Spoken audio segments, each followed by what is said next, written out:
They were going to kill her, not quickly, not mercifully.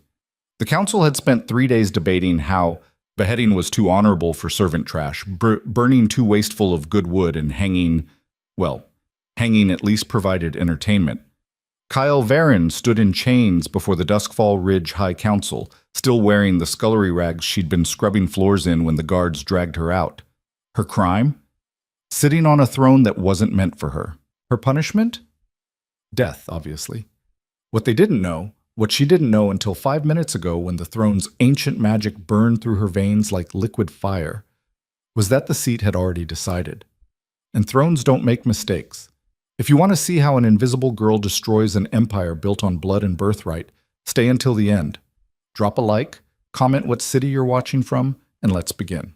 3 days earlier, Kyle had been nothing. Less than nothing, if you ask the people who mattered. She'd been scrubbing the floors of the grand hall since before dawn, her knees raw against the cold stone, her fingers cracked and bleeding from the harsh lye soap.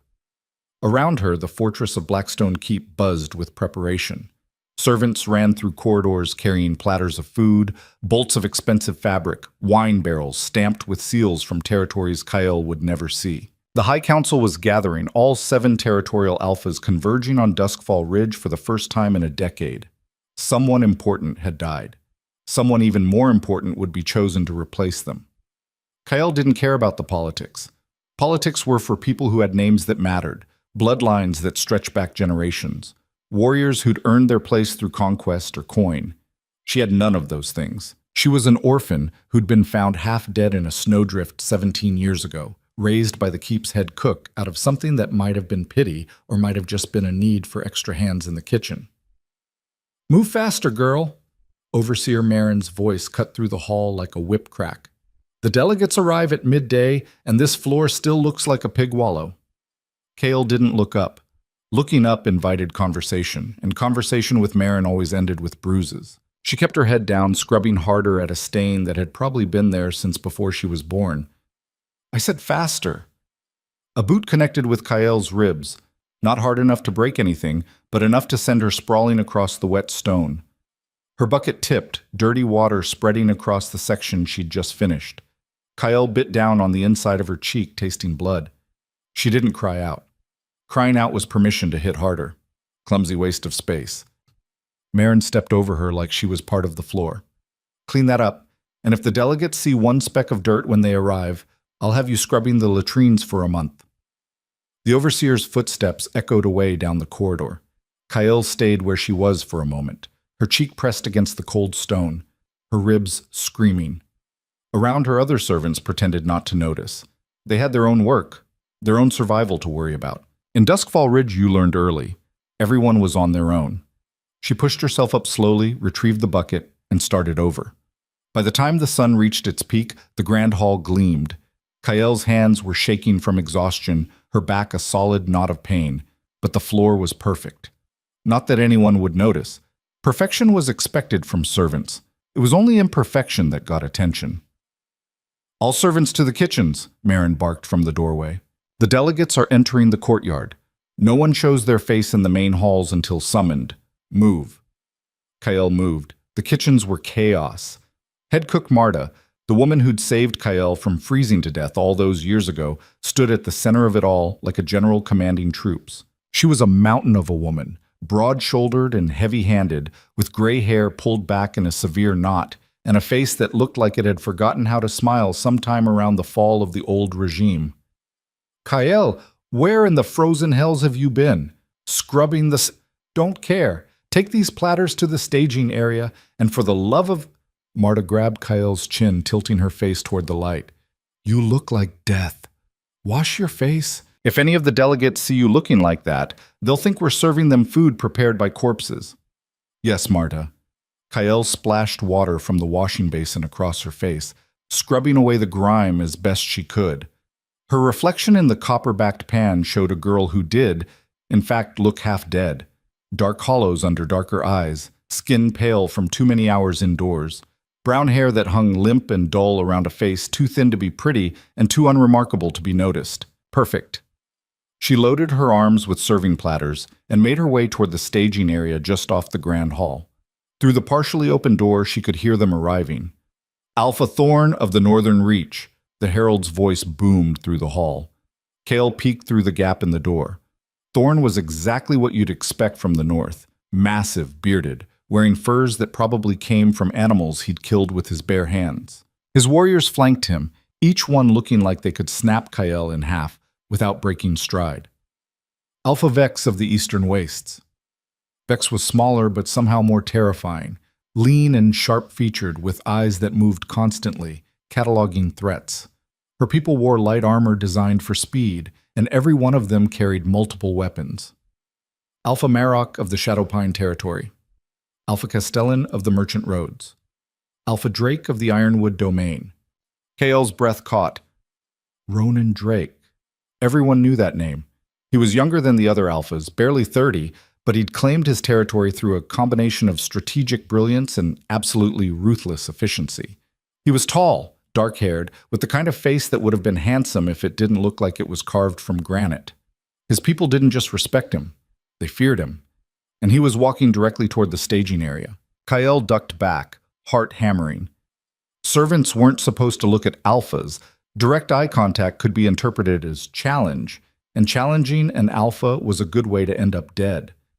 The boy's territory is barely a territory, someone was saying, Alpha Thorn from the sound of it. Ironwood is more forest than people. What makes him think he has a voice here? Ironwood controls the only viable trade route to the western ports. That was Drake, his voice calm and cold. Which means I control whether your furs reach the markets that will pay for them. I'd say that gives me a voice. Silence. Then Thorn laughed, a booming sound that held no humor. Careful, boy. Threats are easy to make, harder to back up. I don't make threats, Alpha Thorn. I make observations. Whether you choose to hear them as threats says more about your position than mine. Kale heard footsteps moving away, then Castellan's smooth voice. Gentlemen, we're here to choose a supreme, not start a war. Save the posturing for after we've made our selection. The supreme. That's what this was about. The ruler of all 7 territories, the one voice that could unite or divide the entire ridge. The position had been empty since the last supreme died without a clear successor 6 months ago. In that time, the territories had started to fracture, old grudges surfacing, border disputes turning bloody. The throne will choose, said another voice, older and reed-thin, Elder Voss, the council's record keeper. As it always has, bloodline, strength, wisdom, the seat knows what the ridge needs. Superstitious nonsense, Vex muttered. It's a chair, an old one granted, but still just a chair. Then you won't mind sitting in it, Voss replied. Shall we begin? Kale realized she was supposed to be moving. She hefted her platters and slipped through the servants' entrance into the grand hall proper, keeping her eyes down, her movements small and quiet. The throne sat at the far end of the hall on a raised dais. It was made of black stone veined with something that might have been silver, or might have been something older, something that didn't have a name anymore. Kyle had cleaned around it 100 times and never really looked at it.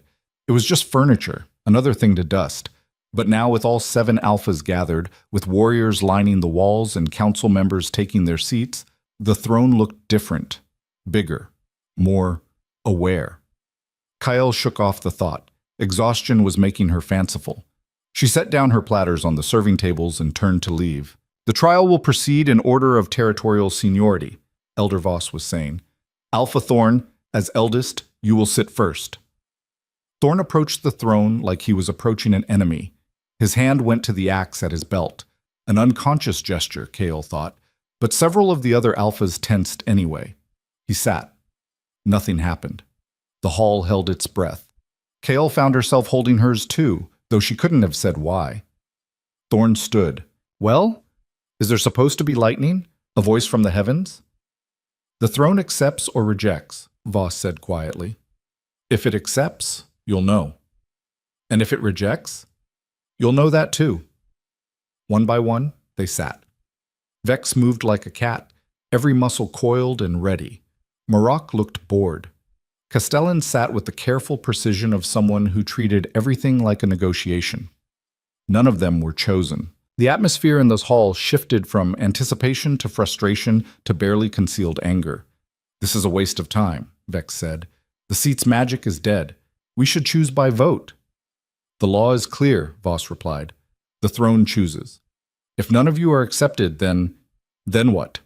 Thorn's voice was dangerous. We wait another 6 months, another year, while the territories tear themselves apart. Perhaps the throne is waiting for someone who isn't here, Castellan suggested. A hidden heir, There are no hidden heirs, Marek cut in. We've searched. Every bloodline has been traced back 3 generations. If there was a legitimate successor, we would have found them. Kael was backing toward the servants' entrance when Elder Voss spoke again. Then we adjourn until morning. The council will convene at dawn to discuss. No! Every head turned toward Ronan Drake. He hadn't moved from his position near the windows, hadn't shown any particular interest in the proceedings until now. Alpha Drake? I haven't sat yet. Voss blinked. The order is by seniority, and you are the youngest alpha by, I'm still an alpha. I have the right to try. Kale could see the calculation happening on the other alphas' faces. Letting Drake try meant admitting he had equal standing, but refusing him meant open conflict, and nobody wanted that. Not yet. Very well, Voss said finally. Alpha Drake, approach the throne. Drake crossed the hall with the kind of casual confidence that made people move out of his way without him having to ask. He stopped in front of the throne, studying it like it was a puzzle to solve rather than a seat to claim. Then he sat. For a moment, nothing. Kael was already turning away, already thinking about the hour of sleep she might get before the evening meal needed to be prepared. Then the throne screamed. Not a sound, worse than a sound. Kael felt it in her bones, a vibration that made her teeth ache and her vision blur. The air in the hall turned electric, raising the hair on her arms. Drake was on his feet in an instant, hand on his sword, but he wasn't thrown back. The throne wasn't rejecting him. It was waiting. What's happening? Castellan demanded. Voss was staring at the throne, his face pale. I don't know. This has never, in all the records I've never read of. The throne pulsed again, stronger this time. Several of the warriors stumbled. One of Vex's people went to their knees, and Kael, standing frozen by the servant's entrance, felt something pull at her. Not physically, deeper than that, like a hand reaching into her chest and tugging on something she didn't know she had. She should run. Every instinct screamed at her to run. Instead, she took a step forward, then another. Everyone out, Voss was saying. Clear the hall. We need to... Kael was walking now, her feet moving without her permission, carrying her down the center aisle toward the throne. Servants didn't walk in the center aisle. Servants kept to the walls, kept to the shadows, kept invisible. But she couldn't stop. Who the hell is that? Thorn's voice, sharp with confusion. A servant, someone else said. Someone grab her before... Hands reached for her. Kael dodged without thinking, her body moving with an agility she didn't know she possessed. The throne was pulling harder now, a current she couldn't fight even if she wanted to. Which she didn't. That was the strange part. She should be terrified. She should be fighting to escape. Instead, she felt like she was finally going in the right direction. Stop her! Marin's shriek cut through the confusion. She's just a... Guards! Kael reached the dais, stepped up. Every eye in the hall was on her alphas, warriors, council members, servants peeking through doorways. She'd spent her entire life being invisible. Not anymore. Ronan Drake stood 3 feet away, his expression unreadable. He didn't try to stop her, didn't move at all, just watched with those cold, calculating eyes as Kael approached the throne. She should say something, apologize, explain. But there were no words for what was happening, no explanation that would make sense. So she sat. The throne erupted. Light, silver-white and ancient, exploded outward from the seat, filling the hall, blinding everyone. Kael felt power pour into her, through her, power that had been sleeping for longer than she'd been alive, power that recognized something in her that she didn't recognize in herself. The throne didn't just accept her, it claimed her. When the light faded, Kael was still sitting, her hands gripping the armrests, her whole body shaking. The throne had gone quiet, but she could feel it now. a presence in the back of her mind, ancient and patient and absolutely certain. The hall was silent. Then someone laughed, a harsh, disbelieving sound. "You have got to be joking," Vex said. "The throne chose a servant? Impossible," Thorn growled. "This is some kind of trick. She tampered with it. She's an orphan." Marin's voice was shrill with panic. "No bloodline, no family. We don't even know where she came from. This is a mistake." "The throne doesn't make mistakes," Elder Voss said quietly. His face was ashen, but his voice held a strange note of wonder. "In 800 years of recorded history, the throne has never made a mistake." "Then the throne is broken." Marok slammed his fist on the table. "I will not bow to some kitchen rat who probably can't even read." Kael's legs were shaking. She tried to stand and couldn't. The throne's power was still coursing through her. Too much, too fast. Her body wasn't built for this. A hand appeared in front of her face. She looked up. Ronan Drake was offering his hand. "Can you stand?" His voice was low, meant only for her. Kael stared at him, at his hand, at the face that showed nothing, no anger, no disgust, just cool assessment. Yes." She took his hand. His grip was firm, steady, and he pulled her to her feet with easy strength. For a moment they stood there, her hand still in his, and she saw something flicker behind his eyes. Not kindness. Drake didn't deal in kindness. Interest. He released her hand and stepped back, addressing the hall. "The throne has chosen. The law is clear." "The law," Castellan said carefully, "assumes the throne will choose someone qualified, someone trained, someone with at least basic—" "The law," Drake cut in, "makes no such assumptions. The throne chooses. That is the beginning and end of the law." "You can't be serious." Vex was staring at him. "You're actually going to defend this?" "I'm not defending anything. I'm observing the law. If you want to change it, call for a vote. Until then, the throne has chosen, and we are bound by that choice." Kael's head was spinning. Why was he helping her? What did he gain from this? "A vote, then," Thorn said immediately. "All in favor of declaring this trial invalid and choosing by council vote instead." "Against the law," Voss said, but his voice wavered. "The law serves the Ridge," Thorn shot back. "And the Ridge cannot be served by this child who doesn't even have a family name." "Varen!" Everyone turned. Marta stood in the servants' entrance, her broad face set in hard lines. "Her name is Kael Varen. I gave it to her when I took her in. It's as legitimate as anyone's name here." "You're a cook," Marek said dismissively. "And you're a bully who won his territory by murdering his predecessor," Marta replied evenly. "We all have our roles." The hall erupted, voices shouting over voices, accusations flying, warriors reaching for weapons. In the center of it all, Kael stood perfectly still, her mind blank with shock. This wasn't happening. This couldn't be happening. "Enough!" Elder Voss's voice cracked like thunder. The old man rarely shouted, and the shock of it cut through the chaos. "The choice is made," he said into the silence. "The throne has chosen Kael Varen. By law, by tradition, by the authority vested in this council, she is recognized as the supreme elect. For now," Thorn added darkly. "For now," Voss agreed. "The law also requires a trial period. 3 months. In that time, the elect must prove themselves worthy of the position through trials of strength, wisdom, and leadership. At the end of 3 months, the council votes. If the majority finds her worthy, she becomes supreme. If not, she dies," Vex finished. "That's the law, isn't it? A failed elect cannot be allowed to live. Too dangerous." Kael's legs gave out. She sat back down on the throne hard, her breath coming in short gasps. 3 months to prove herself. 3 months to do the impossible, or die trying. "The trials will begin tomorrow at dawn," Voss said.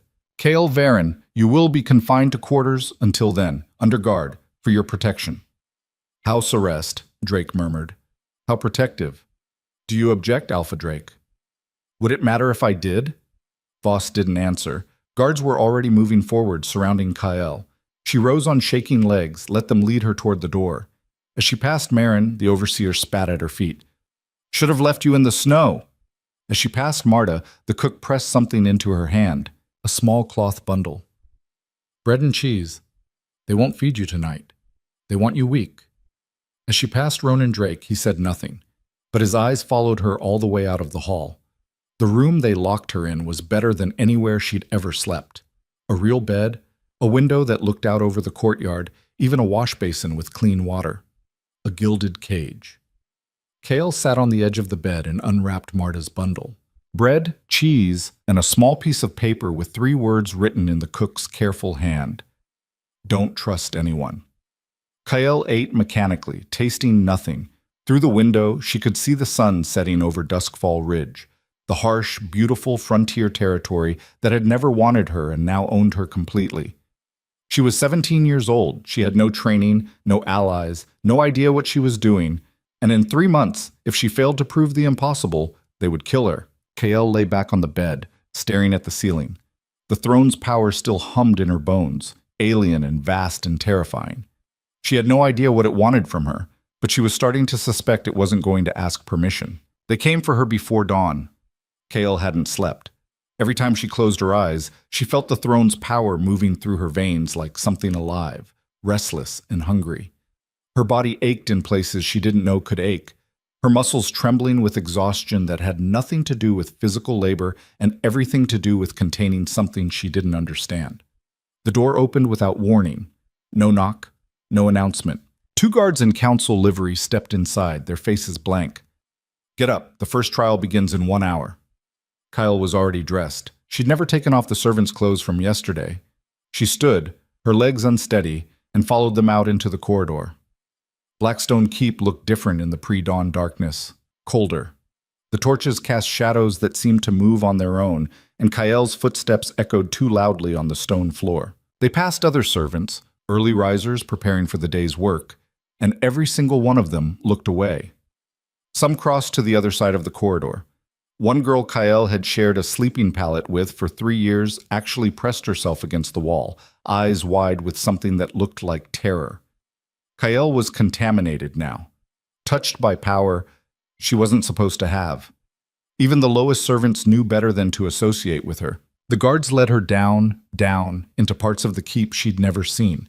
The air grew colder, damper. The walls changed from worked stone to rough rock, and Kael realized they were going underground. They stopped at a heavy iron door.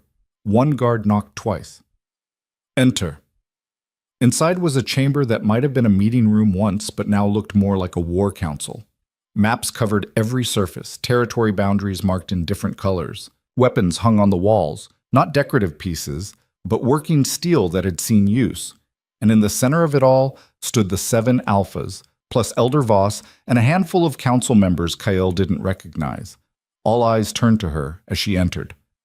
The elect, Voss said, and Kael couldn't tell if there was mockery in his tone or just exhaustion. Please sit. There was one chair, right in the center of the room, surrounded on all sides. Kael sat, feeling the weight of their stares like physical pressure. Let's not waste time with pleasantries, Thorne said. He leaned against the map table, arms crossed, looking at Kael like she was a stain on his boot. You sat on the throne. It didn't kill you. That's the beginning and end of your qualifications. Now comes the part where you prove you're not going to get us all slaughtered. The trials are simple in concept, Voss cut in, shooting Thorne a warning look. 3 tests over 3 months, strength, wisdom, leadership. Pass all 3, and the council votes on your confirmation. Fail even one, she dies. Bex finished. She was studying Kael with the focused intensity of a predator sizing up prey. Quick death, if she's lucky. The law is specific about failed elects. They're too dangerous to leave alive. Kael's mouth was dry. What's the first trial? Strength, Marok said. He smiled, showing too many teeth. Physical combat. You versus a champion from each territory. 7 fights. You need to win 4 to pass. The room tilted. Kael gripped the arms of the chair to keep from falling. I'm not a fighter. I don't know how to... Should have thought of that before you sat on the throne, Thorne said. I didn't choose to sit on the throne. It pulled me. Kael cut herself off. They didn't care. Of course they didn't care. The trial begins at noon, Voss said quietly. You have 6 hours. I suggest you use them wisely. 6 hours to learn to fight? Kael's voice cracked. That's impossible. Yes, Castellan agreed. He'd been silent until now, watching her with those calculating merchant's eyes. It is, which is rather the point, I think. Kael looked around the room, searching for what? An ally? Someone who might help her? Every face was either hostile or carefully neutral, except one. Ronan Drake stood in the corner, half-shadowed, his expression unreadable. When their eyes met, he didn't look away, didn't offer encouragement, just looked at her like she was a problem to solve. Meeting adjourned, Voss said. Kael Varen, you'll be escorted to the preparation chambers. The arena will open to spectators at mid-morning. I suggest you be ready. The guards moved to take her arms, but Kael stood on her own. Her legs shook, but they held. She'd made it 3 steps toward the door when Drake spoke. I'll train her. Everyone stopped. What? Thorne's voice was dangerous. 6 hours isn't enough to make her a fighter, Drake said calmly, but it's enough to teach her how not to die quickly. Unless the council would prefer she collapse in the first match. That would make for poor entertainment. Why do you care? Bex asked. I don't. But the throne chose her, which means there's something we're not seeing. I prefer to understand what before we kill her. No. Thorne pushed off from the table. Absolutely not. You help her, you're declaring an alliance. That gives her legitimacy she hasn't earned. I'm offering combat instruction to someone who's about to be thrown into an arena, Drake replied. If that's enough to legitimize her, then perhaps the real problem is your champions aren't as formidable as you think. Thorne's hand went to his axe. Several warriors around the room tensed. Enough, Voss said sharply. Alpha Drake, the council appreciates your concern, but formal instruction would indeed be inappropriate. However, he paused, choosing his words carefully. If the elect were to find herself in the training yards during her preparation time, and if someone else happened to be training there as well, the council could hardly prevent such a coincidence. It was the thinnest pretense Kael had ever heard, but Thorne's hand dropped from his axe, and the tension in the room eased slightly. Drake nodded once. Understood. Then we're done here, Marok said. I need to go tell my champion to take his time. Make it entertaining. He grinned at Kael. Nothing personal, girl. Just business. They filed out, leaving Kael with the guards and a creeping sense of unreality. This couldn't be happening. Yesterday she'd been scrubbing floors. Today she was preparing to fight trained warriors in an arena. The guards led her up and out, through corridors that grew lighter as they climbed. They emerged into the training yards just as the sun broke over the eastern wall. The yards were empty except for practice dummies, weapon racks, and one man standing in the center of the sparring ring. Ronan Drake had changed into training leathers. He was going through forms with a practice sword, movements fluid and economical. He didn't look up as Kael approached, didn't acknowledge her presence at all. The guards left her at the ring's edge and withdrew to the wall. Kael stood there, uncertain. Was she supposed to speak first? Wait for him to notice her? You're staring, Drake said without breaking his form. If you have time to stare, you have time to learn. Pick up a sword. Kael moved to the weapon rack. The practice swords were wooden but heavy, balanced for real weight. She chose the smallest one and immediately regretted it. The thing felt like lifting an iron bar. Not that one. Drake finally stopped, turning to face her.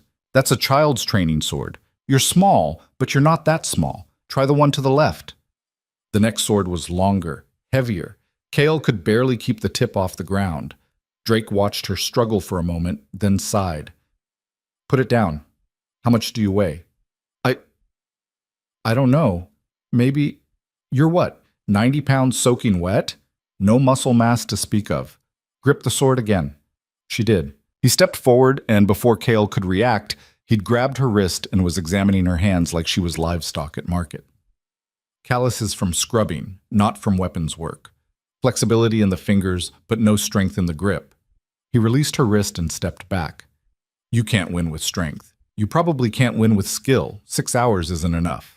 So you're going to have to win with their arrogance. I don't understand. They're going to expect you to fight like them. Stand your ground, trade blows, rely on strength and training. Drake moved to the weapon rack and selected a short blade, barely longer than a large knife. You're not going to do any of that. You're going to move, dodge, frustrate, and survive. If you're lucky, they'll make a mistake out of irritation. If you're very lucky, you can capitalize on it. That's your strategy? Hope they make a mistake? You have a better one? Kyle didn't. Stance, Drake said. Show me how you'd stand if someone came at you. Kale did her best impression of the guard she'd seen training, feet planted, weapon raised. Drake shook his head. Wrong. You're trying to be a tree.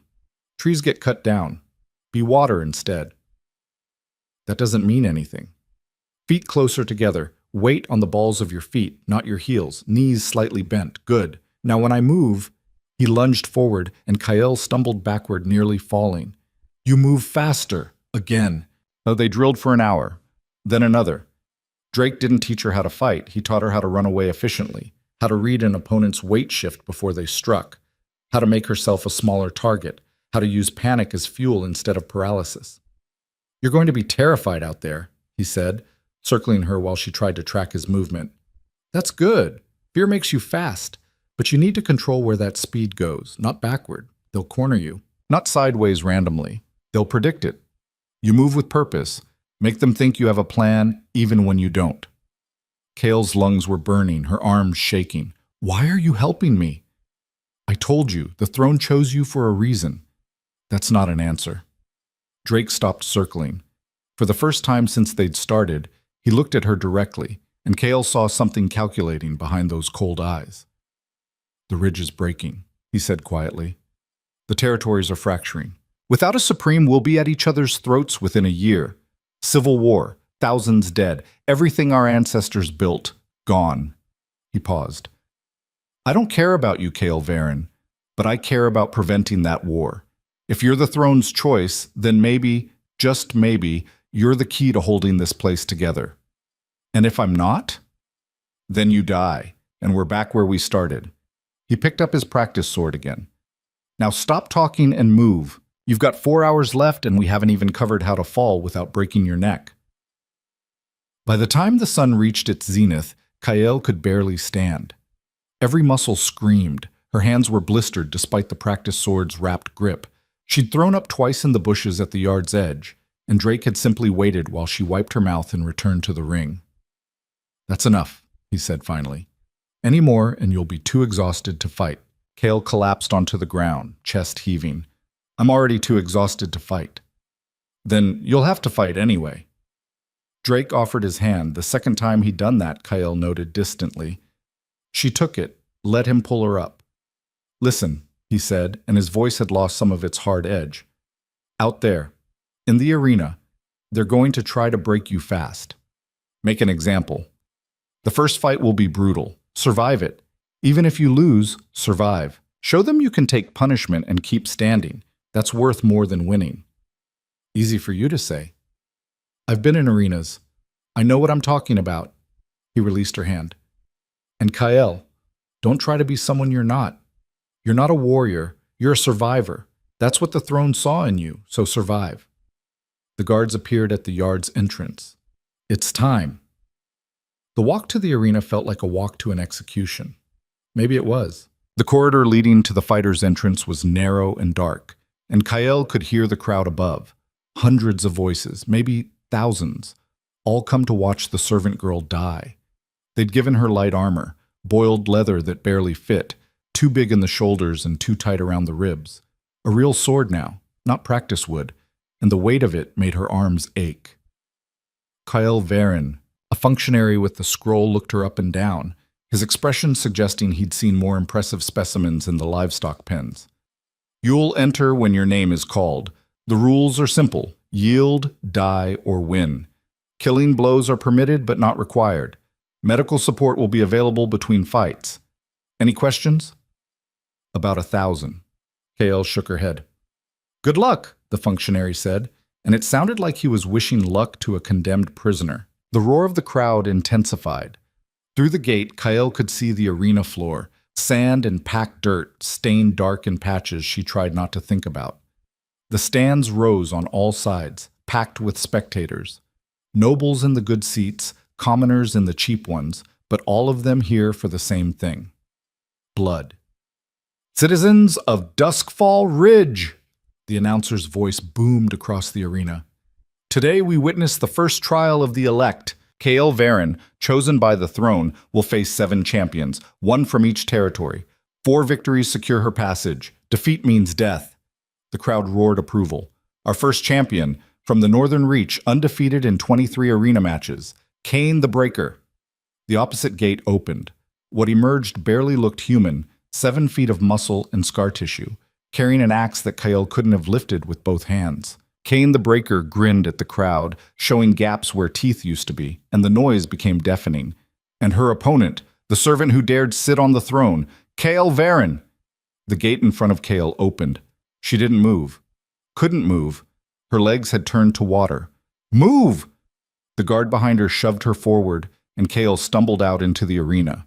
The sunlight was blinding after the dim corridor. The crowd's noise hit her like a physical wall. Kael took 3 steps onto the sand and stopped, her sword hanging limp in her hand, staring across the arena at the thing called Cain. He was already moving toward her, taking his time, letting the crowd's energy build. 50 feet away. 40. 30. "Fight," Kael whispered to herself. "Move. Do something." 20 feet, Cain raised his axe and the crowd rose with it, screaming. 10 feet. Something inside Kael snapped, not broke, but snapped into place. The throne's power, dormant since yesterday, suddenly flared hot in her chest.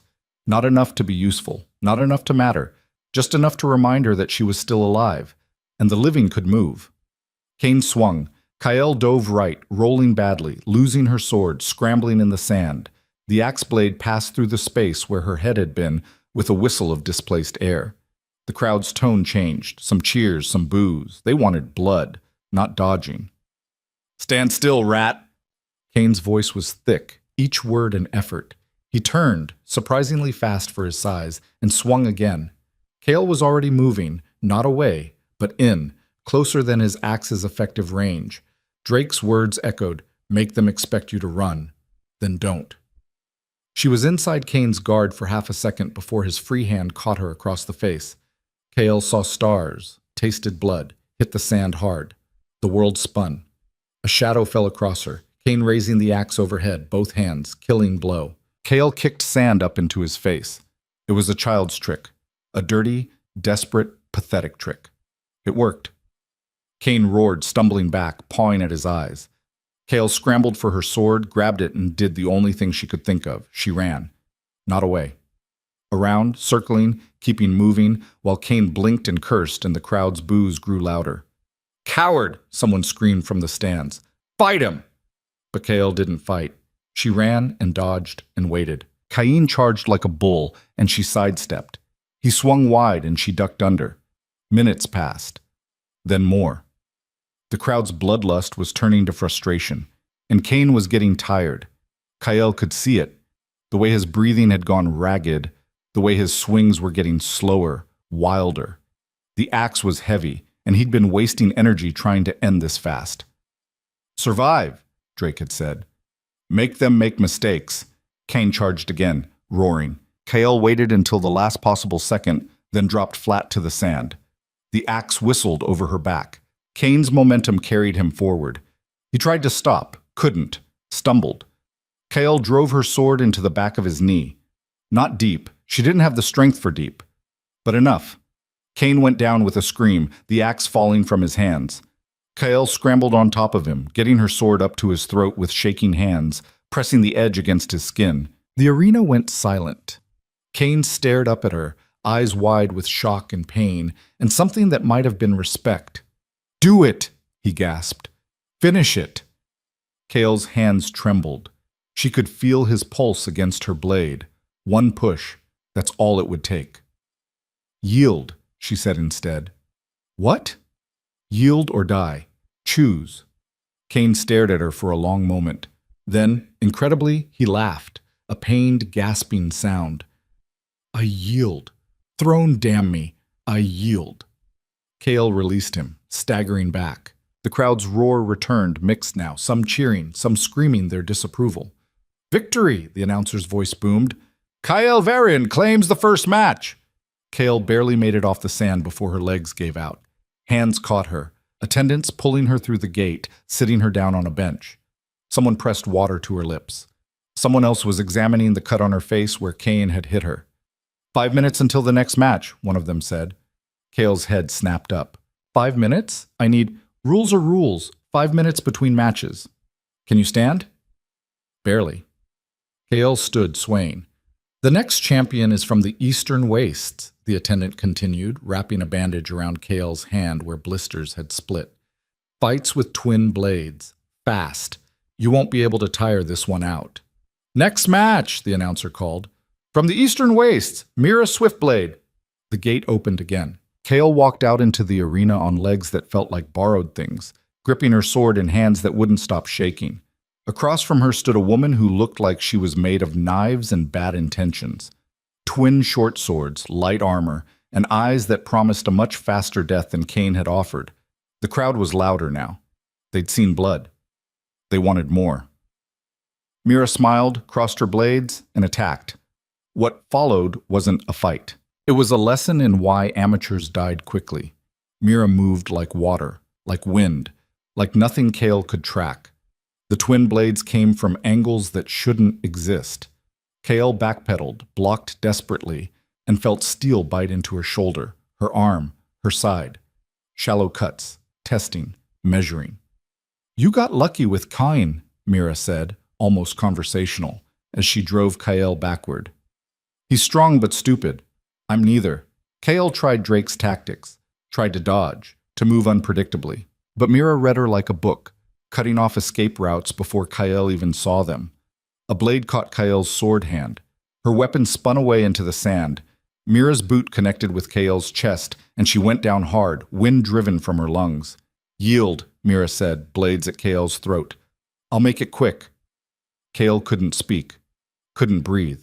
The throne's power flared again in her chest, hot and angry, but still not enough, not nearly enough. I said yield. Kale grabbed a handful of sand and threw it up into Mira's face. The same trick, because it was the only trick she had. Mira dodged, laughing. Seriously? You already used that, did you think? Kale's other hand came up with a rock she'd grabbed while on her back, and she swung it as hard as she could into Mira's knee. The satisfying crunch of impact. Mira's laugh cut off with a gasp. Not enough to drop her, but enough to make her stumble. Kale rolled, grabbed her sword, came up swinging wild and desperate. Mira blocked easily, even on one good leg, but the smile was gone now, replaced with cold focus. Cute, she said, but not enough. She was right.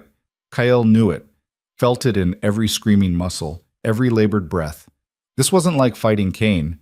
Mira wasn't going to tire, wasn't going to make stupid mistakes. The blades came in again, a whirlwind of steel, and Kyle did the only thing she could. She stopped fighting and started surviving. No thought of winning, no strategy beyond the next second. Just move, block, dodge, stay alive. Seconds became minutes. Blood ran down Kyle's arm from a dozen cuts. Her vision was starting to blur. The crowd was chanting something, but she couldn't hear the words over the roar of blood in her ears. Mira's blade sliced across Kyle's ribs. Not deep, but enough. Kale gasped, stumbled. Should have yielded, Mira said, moving in for the kill. The throne's power exploded, not gradually, not building up. Just there, suddenly, flooding through Kyle like lightning through water. Her vision went white. Her sword arm moved on its own, faster than thought, blocking a strike she hadn't seen coming. Mira's eyes went wide. The power left as quickly as it came, leaving Kyle gasping. But in that half second of shocked hesitation, she did something stupid. She attacked. No skill, no technique, just desperate forward momentum, sword swinging. Mira blocked, but she was off balance, favoring her injured knee, and Kale pressed the advantage she didn't really have. Their blades locked. Kale was weaker, but she had momentum and gravity on her side. They went down together in a tangle of limbs and steel. When the dust cleared, Kyle was on top, her sword pressed against Mira's throat for the second time in an hour. Yield, she gasped out. Mira stared up at her. How did you... What was that? Yield or die? A long pause. Then Mira laughed, the sound sharp and genuine. You're going to be interesting. Fine. I yield. The crowd erupted, half in approval, half in outrage. Kale didn't care. She rolled off Mira and lay on her back in the sand, staring up at the sky, wondering if she was dying. 2 victories, the announcer sounded almost surprised. 5 matches remain. Kyle closed her eyes. She couldn't do this 5 more times. Her body was already breaking down.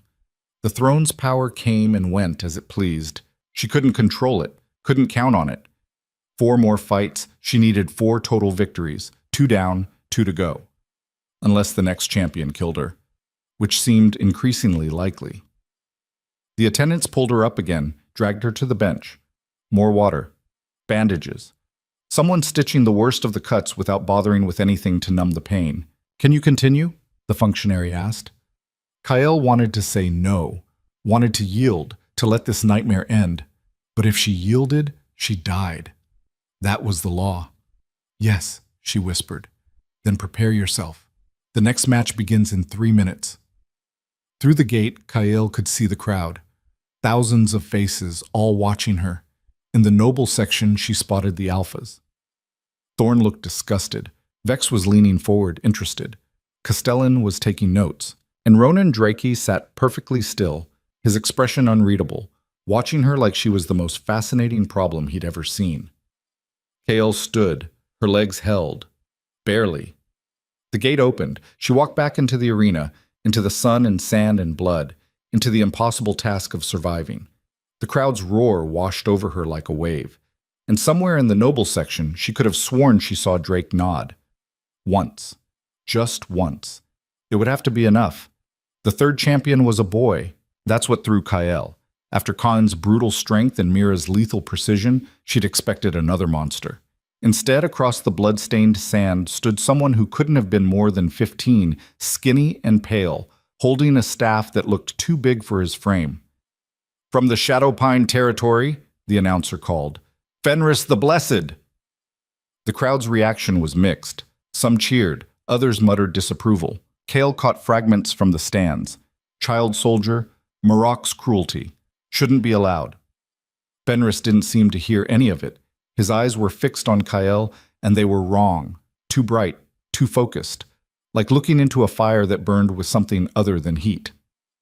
Begin! Fenris didn't move. Just stood there, staff planted in the sand, lips moving in words Kyle couldn't hear. She should attack. Press the advantage while he was distracted. But something about those moving lips, those burning eyes, made her hesitate. The air pressure changed. Kyle felt it in her teeth, in her bones. A building tension like the moment before lightning strikes. The throne's power stirred in response, agitated almost. Afraid? Stop whatever you're doing, Kyle called out. I don't want to hurt you. Fenris smiled. It was the saddest thing Kyle had ever seen. You can't, he said softly. I'm already gone. His eyes rolled back. The staff erupted with white fire. What happened next defied everything Kale thought she knew about fighting. Fenris moved, not like a trained warrior, but like a puppet on strings, his body contorting in ways that should have broken bones. The staff became a blur of burning wood and impossible angles. Kale barely got her sword up in time. The impact sent shockwaves up her arms, numbing her fingers. She stumbled back and Fenris was already there, staff sweeping low. Kale jumped, felt the displaced air beneath her feet. He's channeling, someone shouted from the stands. That's forbidden magic. The rules allow any combat method, another voice countered, unless the council objects. In the noble section, the alphas were on their feet. Merrick was laughing. Voss looked horrified. And Ronan Drake's face had gone carefully blank, the expression of someone working very hard not to react. The staff caught Kyle across the shoulder, and she felt something crack. Not bone, but close. She rolled with the impact, came up gasping, and the throne's power surged again without her permission. This time it was different. This time it spoke. Not in words. In images, feelings, ancient memories that weren't hers flooding through her mind. A throne room that didn't exist anymore. A war that had burned the world. And power, so much power, being locked away because it was too dangerous to wield. Stop him, the throne whispered. He's burning his own life. Kale's vision cleared. She looked at Fenris, really looked, and saw what she'd missed before. The boy was dying. Every second of that impossible speed, that unnatural strength, was consuming him from the inside out. His skin had gone translucent, blue veins showing through like a spider web. Blood leaked from his nose, his ears. Fenris, stop, Kyle shouted. You're killing yourself. I know. His voice was faint, distant. The staff whirled faster. This is my purpose, my only purpose. To serve my alpha until there's nothing left. Rage flooded through Kale, not at Fenris, but at Marok, at a system that could look at a child and see only a weapon to be used up and discarded. The throne's power answered her rage. It didn't ask permission this time. It simply took over. Kyle's sword moved on its own, blocking the staff with inhuman precision. Her body shifted into stances she'd never learned, muscle memory from someone who'd been dead for centuries flowing through her like water. She wasn't fighting anymore. The throne was fighting through her, and it was furious. The staff and sword met in a clash that sent sparks flying. Once, twice, 3 times, each impact harder than the last. Fenris's eyes cleared for just a moment. He looked at Kyle, and she saw recognition there. Not of her, but of what was moving through her. The old power, he whispered. It chose truly. Then his legs gave out. Kyle caught him before he hit the sand, her own strength returning as the throne's power receded. Fenris weighed almost nothing, his body bird fragile in her arms. I yield, he said, blood on his lips. Tell Marok, tell him I'm sorry I failed. You didn't fail, Kale said fiercely. You survived. That's not failure. Someone get a healer, she screamed at the functionaries. Now! They rushed forward, but slowly, reluctantly. In the noble section, Marok was already standing, already leaving. He didn't even glance back at the boy who'd nearly died for him. The healers took Fenris from Kyle's arms, carrying him away on a stretcher. She watched them go, her hand shaking with something that wasn't exhaustion. Victory by yield, the announcer said, sounding uncertain. 3 matches won, 4 remaining. The crowd was quieter now. What they just witnessed wasn't entertainment. It was something uglier, and even the bloodthirsty ones seemed unsettled. Kyle walked back through the gate on autopilot. The attendants tried to check her injuries, but she pushed them away. I need to see him. Fenris, is he... The healers will do what they can, one of them said. But that kind of magic, there's a price. He knew the price. He's 15 years old. He shouldn't have to pay any price. That's not how the Ridge works. You know that. Kale did know that. She'd lived it every day of her 17 years. But knowing and accepting were different things. 2 minutes until the next match, the functionary announced. Kale's head snapped up. 2 minutes? I need more time. Rules are clear. 5 minutes between normal matches. 2 minutes after a yield. The schedule must be maintained. The schedule, Kyle repeated numbly.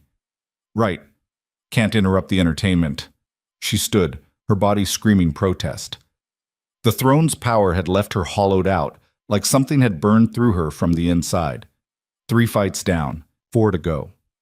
And she could barely lift her sword. The next champion is from the Merchant Roads, the attendant said, wrapping fresh bandages around Kyle's cracked ribs. Former pit fighter, bought his freedom and works for Castellan now. Name's Gregor. He fights smart and dirty. Great, Kale muttered. Next match, the announcer's voice boomed. From the Merchant Roads, Gregor the coin bought. The crowd cheered. Apparently they liked this one. Kale forced herself through the gate one more time. The sun had moved across the sky. How long had she been fighting? Hours? It felt like years. Gregor was waiting in the center of the arena. Middle-aged, scarred, with the calm confidence of someone who'd survived 100 fights and expected to survive 100 more. He carried a sword and a net, pit fighter weapons. Nothing personal, he said as Kyle approached. Castellan's paying me well for this. I'll try to make it quick. Everyone keeps saying that, Kyle replied. Nobody's managed it yet. Gregor smiled. I like you, kid. Shame about this. He attacked with the methodical efficiency of a professional. No wasted movement, no flash, just relentless pressure, using the net to limit Kael's mobility while the sword probed for openings. Kael lasted maybe 30 seconds before the net caught her ankle. She went down, rolled, slashed the rope, but Gregor was already there, sword point at her throat. "Yield," he said. "I wasn't joking about the quick part." Kael stared up at him, mind racing. The throne's power was exhausted. She was exhausted. She had nothing left, except words. "Castellan bought you," she said. "How much?" Gregor blinked. "What? How much is he paying you for this fight?" "That's none of your— 100 gold? 200? Kael pressed. "Because I'm worth more than that. The throne chose me. If I survive this, I become supreme. I could make you wealthy beyond anything Castellan's offering." Gregor's sword didn't move from her throat, but she saw calculation flicker in his eyes. "You won't survive. You've got 3 more fights after me." "Then you lose nothing by letting me win this one. But if I do survive, if I do become supreme, you'd have the gratitude of the most powerful person in the Ridge. Or I'd have Castellan's wrath for betraying him. Castellan respects profit above all else. He'd understand the calculation." Kael was making this up as she went, but the words felt right. "Let me win. I'll owe you a debt. And I pay my debts." Gregor studied her for a long moment. The crowd was getting restless, shouting for blood. "You're either very clever or very desperate," he said finally. "Can't I be both?" He laughed, a short, sharp sound, and stepped back, lowering his sword. "I yield." The arena exploded in confusion. Shouts of outrage, accusations of bribery, demands for explanations. In the noble section, Castellan was on his feet, his face carefully neutral, but Kael could see the merchant calculating, reassessing. She'd just turned a fight into a negotiation, in front of thousands of witnesses, and it had worked. "Victory by yield," the announcer called over the chaos. 4 matches won, 3 remaining. Kael barely made it off the sand. Her legs gave out the moment she was through the gate, and the attendants had to carry her to the bench. "That was either brilliant or suicidal," one of them muttered. "Probably both," Kael gasped. 4 victories. She'd done it. She'd passed the strength trial. Except, "There are still 3 matches," the functionary said, reading from his scroll. "The trial continues until all 7 champions have fought." Kael's stomach dropped. "But I only need 4 wins. I have 4 wins." "The rules state all matches must be completed. If you refuse to continue, it counts as forfeit.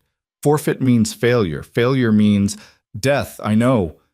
Kael wanted to scream, wanted to cry, wanted to lie down and never get up. Instead, she stood.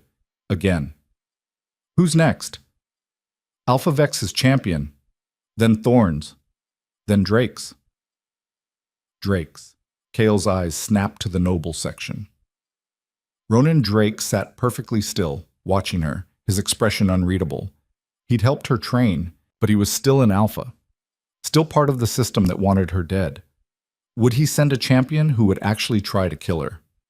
1 minute, the announcer called. Kael picked up her sword. The blade felt like it weighed 100 pounds. The gate opened. Vex's champion was a woman who moved like smoke, all dark leather and throwing knives. She didn't bother with introductions. Just attacked, blades flying from every angle. Kael dodged, blocked, stumbled. A knife caught her in the shoulder. Another grazed her ribs. She was too slow, too tired, too broken. The throne's power stirred weakly, but there was nothing left to give. A blade was coming for her throat. Kael couldn't move fast enough to stop it. She closed her eyes. The impact never came. Kael opened her eyes to find the woman standing frozen, knife inches from Kael's neck, staring at something over Kael's shoulder. Kael turned. The throne was there.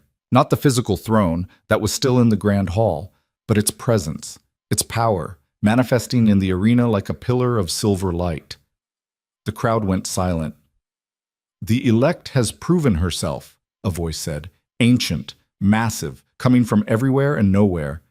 The trial is complete." The light faded. Vex's champion stepped back, lowering her weapons, her face pale. "I yield," she whispered. Kael stood in the center of the arena, swaying, not understanding what had just happened. In the stands, Elder Voss was on his feet, his face slack with shock. "The throne has intervened."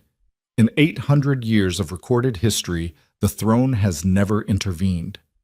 What does that mean? Thorne demanded. It means... Voss looked at Kyle, and for the first time since this nightmare began, she saw something other than doubt in his eyes. It means the throne has accepted her absolutely. The remaining matches are forfeit. The trial is over. The crowd erupted. Some in celebration, some in outrage, but the noise was overwhelming. Kyle's legs finally gave out completely. She hit the sand hard and didn't get up. The last thing she saw before darkness took her was Ronan Drake standing at the arena's edge, staring at where the throne's light had been, his face showing the closest thing to fear she'd ever seen from him. Then nothing. She woke in darkness. Not the comfortable darkness of sleep, but the absolute blackness of deep underground. Her body was one massive bruise, every breath an exercise in pain management. You're awake. Kale's hand went to her side, searching for a weapon that wasn't there. She tried to sit up and immediately regretted it. Easy. A flame sparked to life, revealing Ronan Drake sitting in a chair beside the narrow cot she was lying on. You've been unconscious for 6 hours. The healers say you'll live, but you need rest. Where am I? My quarters. Safest place I could think of while the council debates what to do with you. Kale blinked. Your quarters? Why would you... Because half the council wants you dead, and the other half wants to use you, and I'm still trying to figure out which category I fall into. Drake stood, moving to a table where a pitcher of water sat. He poured a cup and brought it to her. Drink. You lost a lot of blood. Kyle took the cup with shaking hands. The water was cool, clean, and she drained it in seconds. The throne intervened, she said. What does that mean? It means you've become very dangerous, or very valuable. Possibly both. Drake refilled her cup. The throne hasn't manifested outside its chamber in living memory. Some of the older records mention it happening during the Sundering War, but those accounts are fragmentary at best. I didn't ask it to do that. I didn't ask for any of this. I know. Drake sat back down, studying her with those calculating eyes. That's what makes you interesting. You're not trying to seize power. You're just trying not to die. But the throne chose you anyway, and now it's defending that choice. The council won't accept this. You heard Thorne. They'll find another way to kill me. Probably, which is why we need to talk about what happens next. What do you mean? Drake leaned forward, his voice dropping. The second trial is wisdom. It's scheduled for 1 month from now. They'll give you impossible problems to solve, situations designed to expose you as unfit to lead. And unlike the arena, the throne can't intervene. It only manifests in response to direct physical threat. So I'm dead anyway, just slower. Not necessarily. Drake pulled a folded paper from his pocket. I have a proposal. An alliance. Kale stared at the paper. Why would you ally with me? Because you did something in that arena I've never seen anyone do. You turned a fight into a negotiation. You saw Gregor not as an enemy to defeat, but as a person with interests that could align with yours. That's wisdom, Kyle. Real wisdom. The kind that builds empires instead of just conquering them. Or it was desperation. Desperation and wisdom aren't mutually exclusive. Drake unfolded the paper. I'm offering you access to my territory's resources. Books, advisors, training in leadership and governance. In exchange, if you survive, if you become supreme, Ironwood gets favorable trade agreements and a seat at your right hand in the new order. Kale looked at the contract, then at Drakey. What's the real reason? This isn't about trade agreements. For the first time, Drake's mask slipped. Just for a moment, but it was enough to see the desperation underneath. I told you before. The ridge is breaking. My territory is small, isolated. When the Civil War comes, and it will come if we don't get a supreme, Ironwood will be crushed between the larger territories. I need a supreme who will prevent that war.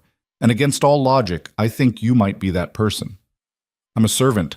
I can't even read most of these words on your contract. So learn. You have a month. Drake stood, leaving the paper on the cot beside her. Think about it, but think fast. The council meets tomorrow to set the parameters for the wisdom trial. If you want any chance of passing it, you need to start preparing now. He moved toward the door, then stopped. For what it's worth, what you did for Fenris, stopping the fight when you realized he was dying, that took courage. The old Supremes, the ones who built this place, they would have approved. How is he, Fenris? Drake's expression darkened. Alive. Barely. Maruk abandoned him the moment he yielded. Left him to die in the healer's tent. My people are caring for him now. Why? He's not your responsibility. No, but he's 15 years old and dying because someone saw him as disposable. That's exactly the kind of thinking that's destroying the ridge. Drake opened the door. Get some rest, Kael Varen. Tomorrow the real fight begins. He left, closing the door softly behind him. Kael lay back on the cot, staring at the contract she couldn't fully read, thinking about impossible trials and thrones that spoke, and a boy who'd been taught his only value was in how he died.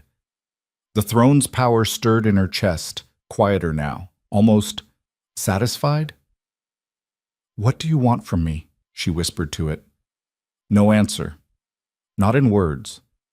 But deep in her bones, in that place where the throne's presence lived, she felt something that might have been purpose. The door burst open, not Drake. Guards. 4 of them, in council livery, swords drawn. Kael Varen, by order of the High Council, you're under arrest. Kael sat up, ignoring the screaming protest from her ribs.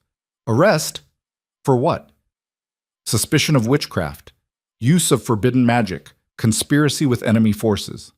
The lead guard stepped forward. The council has voted.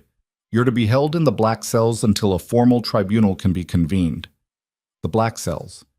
Kael had heard stories, deep underground where they kept the truly dangerous prisoners, where people went in and didn't come out.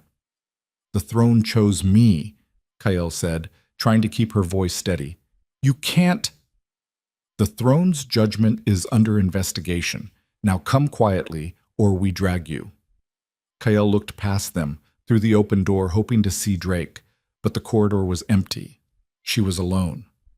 The guards moved forward, and Kael realized with cold certainty that this had all been planned. The trial, the intervention, Drake's offer, all of it leading to this moment.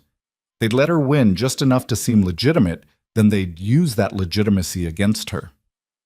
One of the guards reached for her arm. The throne's power exploded outward like a bomb. Kael didn't direct it, didn't control it.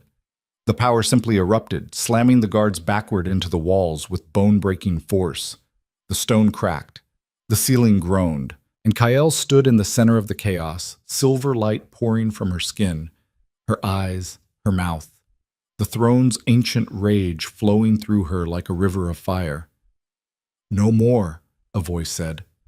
Her voice, but deeper, older, carrying 8 centuries of authority. The throne has chosen. The choice stands. Anyone who challenges this challenges the foundation of the ridge itself. The light faded. The guards lay unconscious or groaning against the walls. And Kael stood alone, her hands shaking, staring at what she'd just done. She'd attacked council guards. That was treason. That was death, regardless of what the throne wanted. Unless she ran. The window was small, but she was small too. Kael grabbed Drake's contract, stuffed it inside her shirt, and climbed. The drop to the courtyard was 20 feet.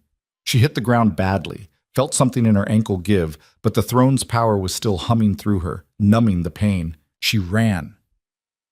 Through corridors she'd cleaned 1,000 times, past servants who pressed themselves against walls, their eyes wide with terror. Kael didn't stop, couldn't stop. Behind her, alarm bells began to ring. She burst out into the main courtyard just as guards poured out of the barracks. Ahead was the main gate, already closing, the portcullis dropping. Kael wouldn't make it, she knew it, but she ran anyway because stopping meant dying. 10 feet from the gate. 5. The portcullis was 3 feet from the ground and dropping fast. Kael dove.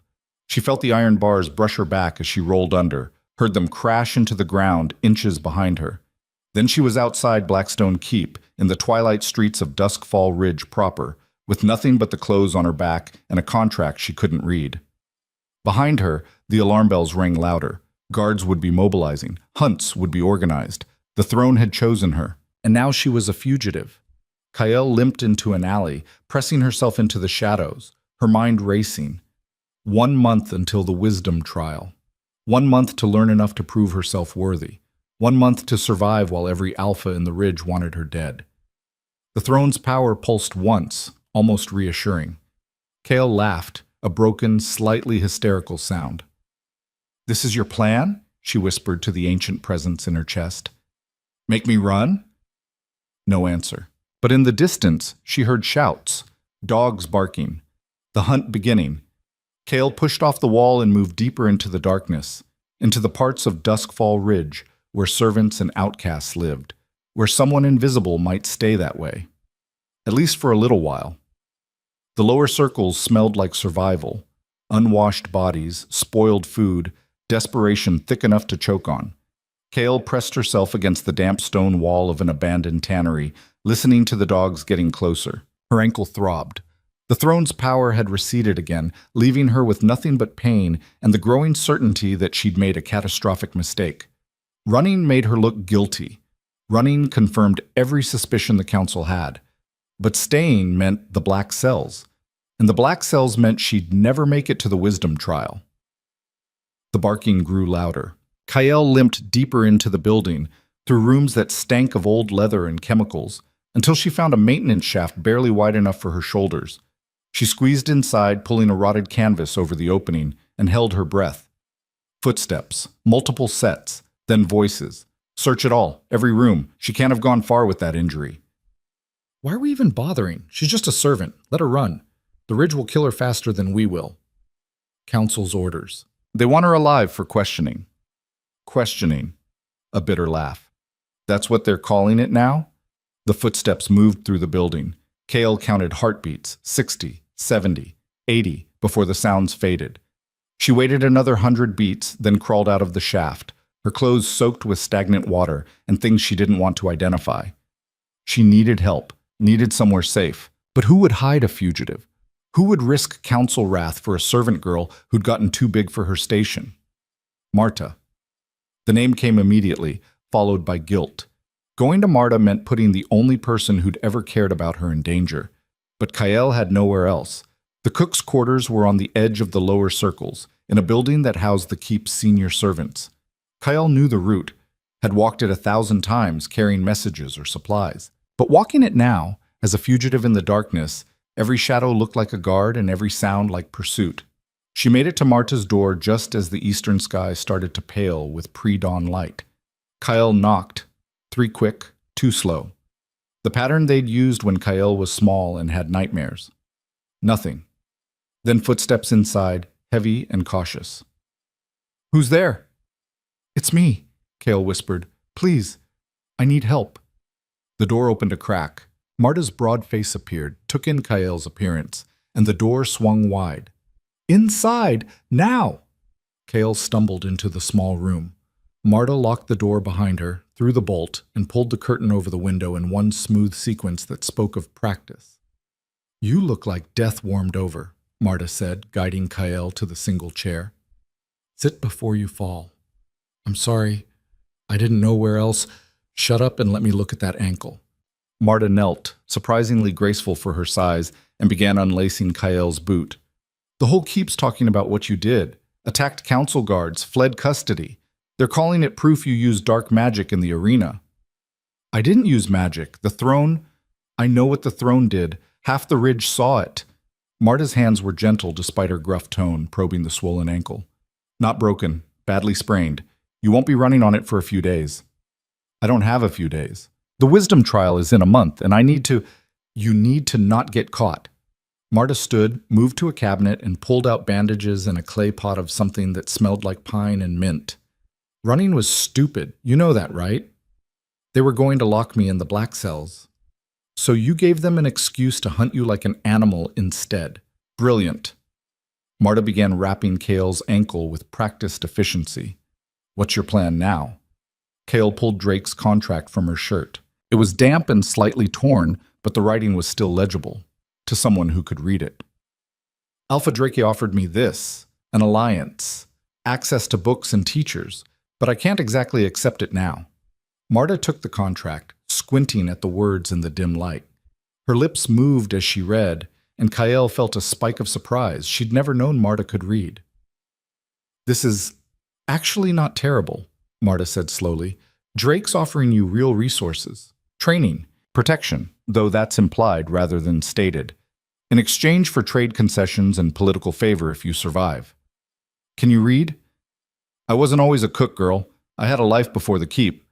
Marta folded the contract carefully. This alliance could work, but not if you're a fugitive. You need to clear your name first. How? The council wants me dead. Not all of them. Elder Voss looked shaken after the throne manifested, and some of the alphas are more interested in using you than killing you. Marta tapped the contract. Drake included, Castellan too after that stunt you pulled with Gregor. Even Vex seemed intrigued. 3 out of 7, not exactly overwhelming support. It's 3 more than you had a week ago. Marta finished with the ankle and stood. You need allies, Kyle. Real ones. People who have something to gain from your success. I don't know how to do that. I don't know how to do any of this. Then learn. Marta moved to her bed, knelt, and pulled out a wooden chest from underneath. Inside were books, not many, but more than Cale had ever seen in one place outside the keep's library. I told you I can't read most, so I'll teach you. We have a month. Marta pulled out a slim volume bound in cracked leather. This is a basic primer on governance. Used to belong to my daughter before things changed. Start here. Cale stared at the book, at Marta. You had a daughter? A long time ago. Different life. Marta's expression closed off, and Cale knew better than to push. Point is, these books might help, but books alone won't save you.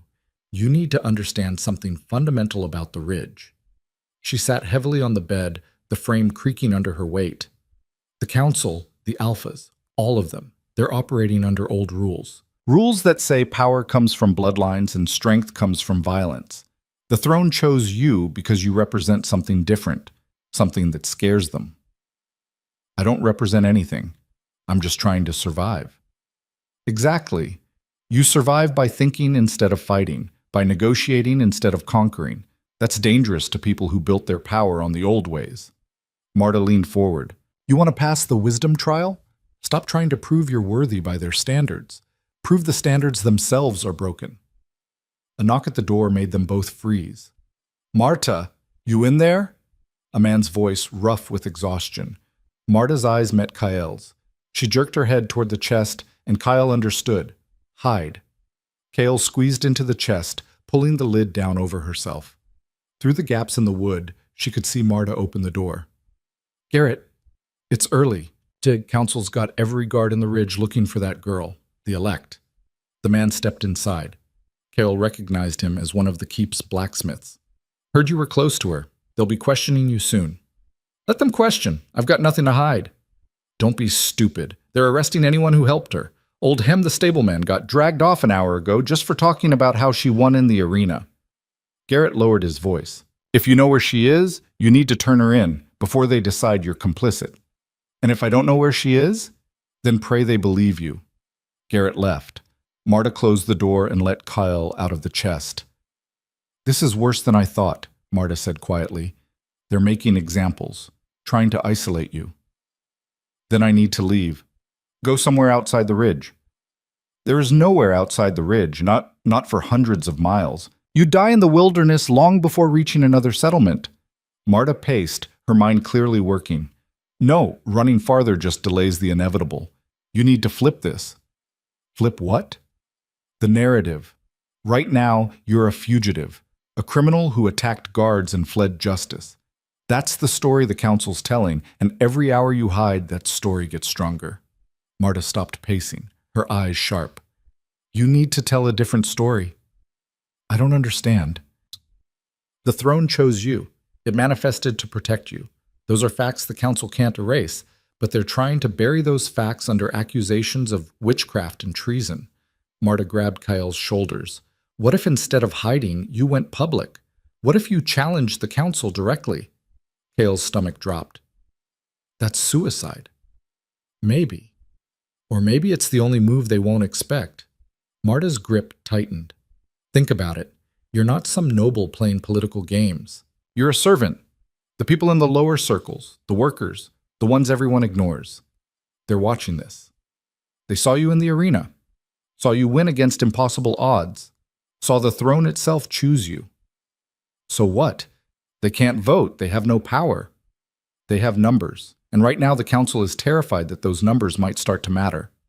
Marta released her. The ridge works because the people at the bottom accept being at the bottom. But what happens when they see someone like them, someone from the bottom, sitting on the throne? Kale's mind raced. It was insane. Confronting the council would get her killed, but hiding would also get her killed, just slower. How would I even do this? I can't just walk into the keep. No, but you can walk into the market square tomorrow at noon when it's packed with workers on their meal break, and you can speak. Marta's eyes gleamed. Tell them your side. Tell them the throne chose you and the council is trying to kill you for it. Tell them you're not running because you're guilty. You're running because the trial was rigged from the start. They'll arrest me the moment I show my face. Probably, but not before you've spoken, not before every worker in that square has heard you. Marta moved to the window, looking out at the lightning sky. And once they've heard you, once that story is out there, it becomes much harder for the council to make you quietly disappear. Kale's hands were shaking. This was madness, complete suicidal madness, but it was also the first thing that felt like a choice instead of a reaction. I'll need help, she said slowly. People who can spread word that I'm speaking. Make sure the square is full. I know people. Servants talk to servants. We're invisible to the nobles, but we're everywhere. Marta smiled grimly. We can fill that square.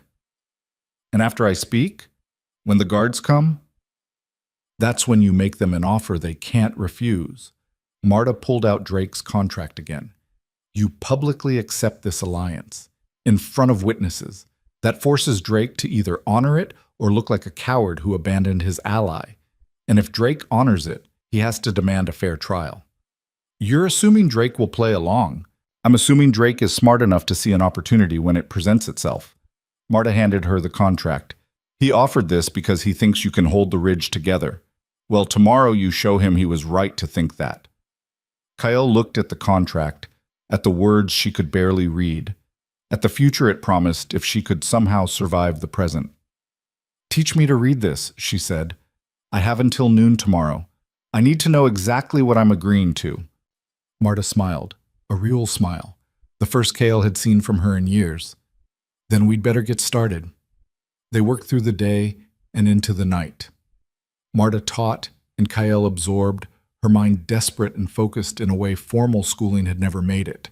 The contract wasn't as complex as she'd feared. Drakey had written it in straightforward terms, probably anticipating she'd struggle with legal language. But understanding the words and understanding the implications were different things. This clause here, Kyle said, pointing, it says Ironwood gets preferential trade status. What does that actually mean? It means Drake's merchants get first pick of goods moving through ridge routes, and they pay lower tariffs than other territories. Marta traced the line with her finger. It's a significant economic advantage. He's betting that advantage is worth the risk of backing you. And this part about mutual defense obligations? If someone attacks you, he's required to defend you. If someone attacks Ironwood, you're required to defend him. It binds you together militarily. Kale set down the contract, rubbing her eyes. The words swam on the page after hours of study. I'm trading away things I don't even have yet. Power I might never get. That's how alliances work. You promise future value in exchange for present support. Marta stood, stretching her back. Get some sleep. You'll need to be sharp tomorrow. I can't sleep. I'm too... You'll sleep because I'm telling you to. And because collapsing from exhaustion in the middle of your grand speech would somewhat undermine the effect. Marta pointed to her bed. 2 hours. I'll wake you. Kale wanted to argue, but her body was already shutting down. She collapsed onto Marta's bed and was asleep before her head hit the pillow. She dreamed of the throne. Not the physical seat, but the presence. Vast and ancient and utterly certain. In the dream, it showed her things. Memories of past supremes, some brilliant and some terrible, all of them chosen for reasons that only became clear in hindsight. The ridge needs what you are, the present said, not what you might become, what you already are. I'm nothing, Ko replied. I'm a servant who got lucky. Luck is another word for opportunity meeting preparation. You have been preparing your entire life. You simply didn't know it. Kale woke to Marta shaking her shoulder. The room was dark. Full night now. It's time. We need to move you while the streets are empty. Kale sat up, her body stiff and aching. Where are we going? Safe house, one of the old storage cellars near the market square. You'll wait there until noon tomorrow. Marta handed her a bundle. Clean clothes.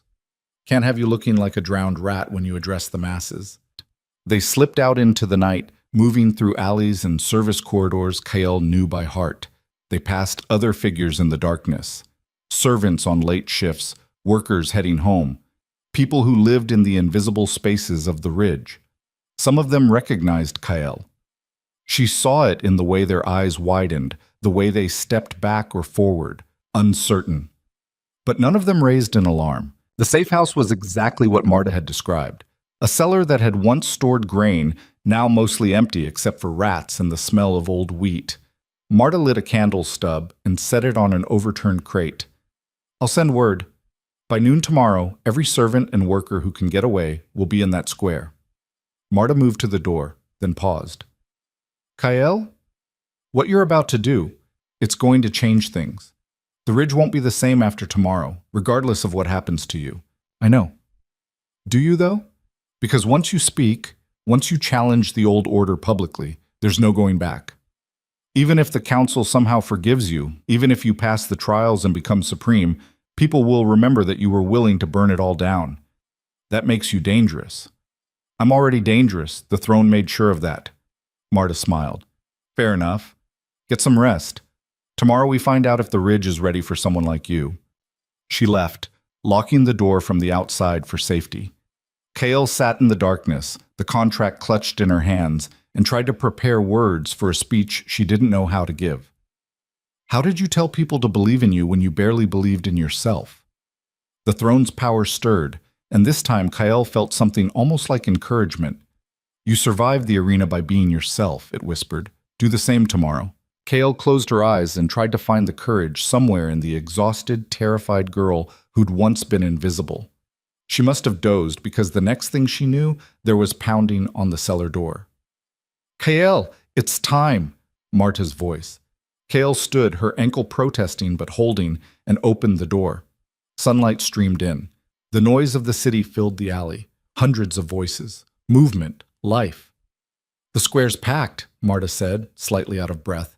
I've never seen it this full. Word spread faster than I expected. They're waiting for you. Kale's stomach tried to climb out through her throat. What if I can't do this? Then you'll die having tried something brave instead of dying while hiding in a cellar. Seems like an upgrade to me. Marta handed her a cloak. Keep your head covered until you're ready. And Kyle, whatever happens, I'm proud of you. Kale blinked back sudden tears. Thank you for everything. Thank me by not dying stupidly. They moved through the crowds. Kyle kept her head down, the hood pulled low, but she could feel the energy in the air.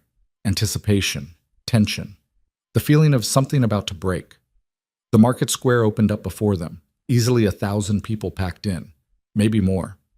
Workers in rough clothes, servants still wearing keep livery, merchants who'd closed their stalls to watch, and around the edges, trying to look inconspicuous, council guards. At least 50 of them, all armed. They're here for you, Marta murmured. The moment you show yourself, they'll move. Then I'd better talk fast.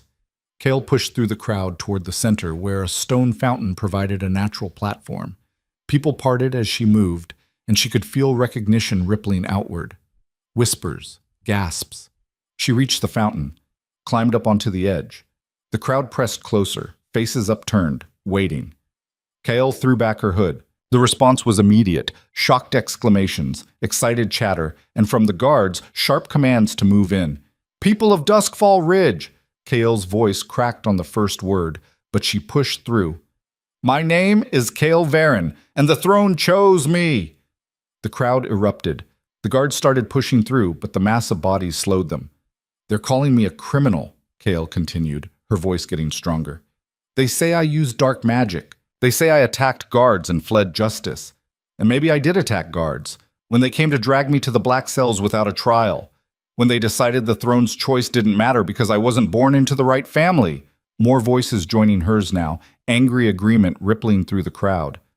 I'm a servant. I know what it's like to be invisible, to be told your life doesn't matter because you weren't born with the right bloodline.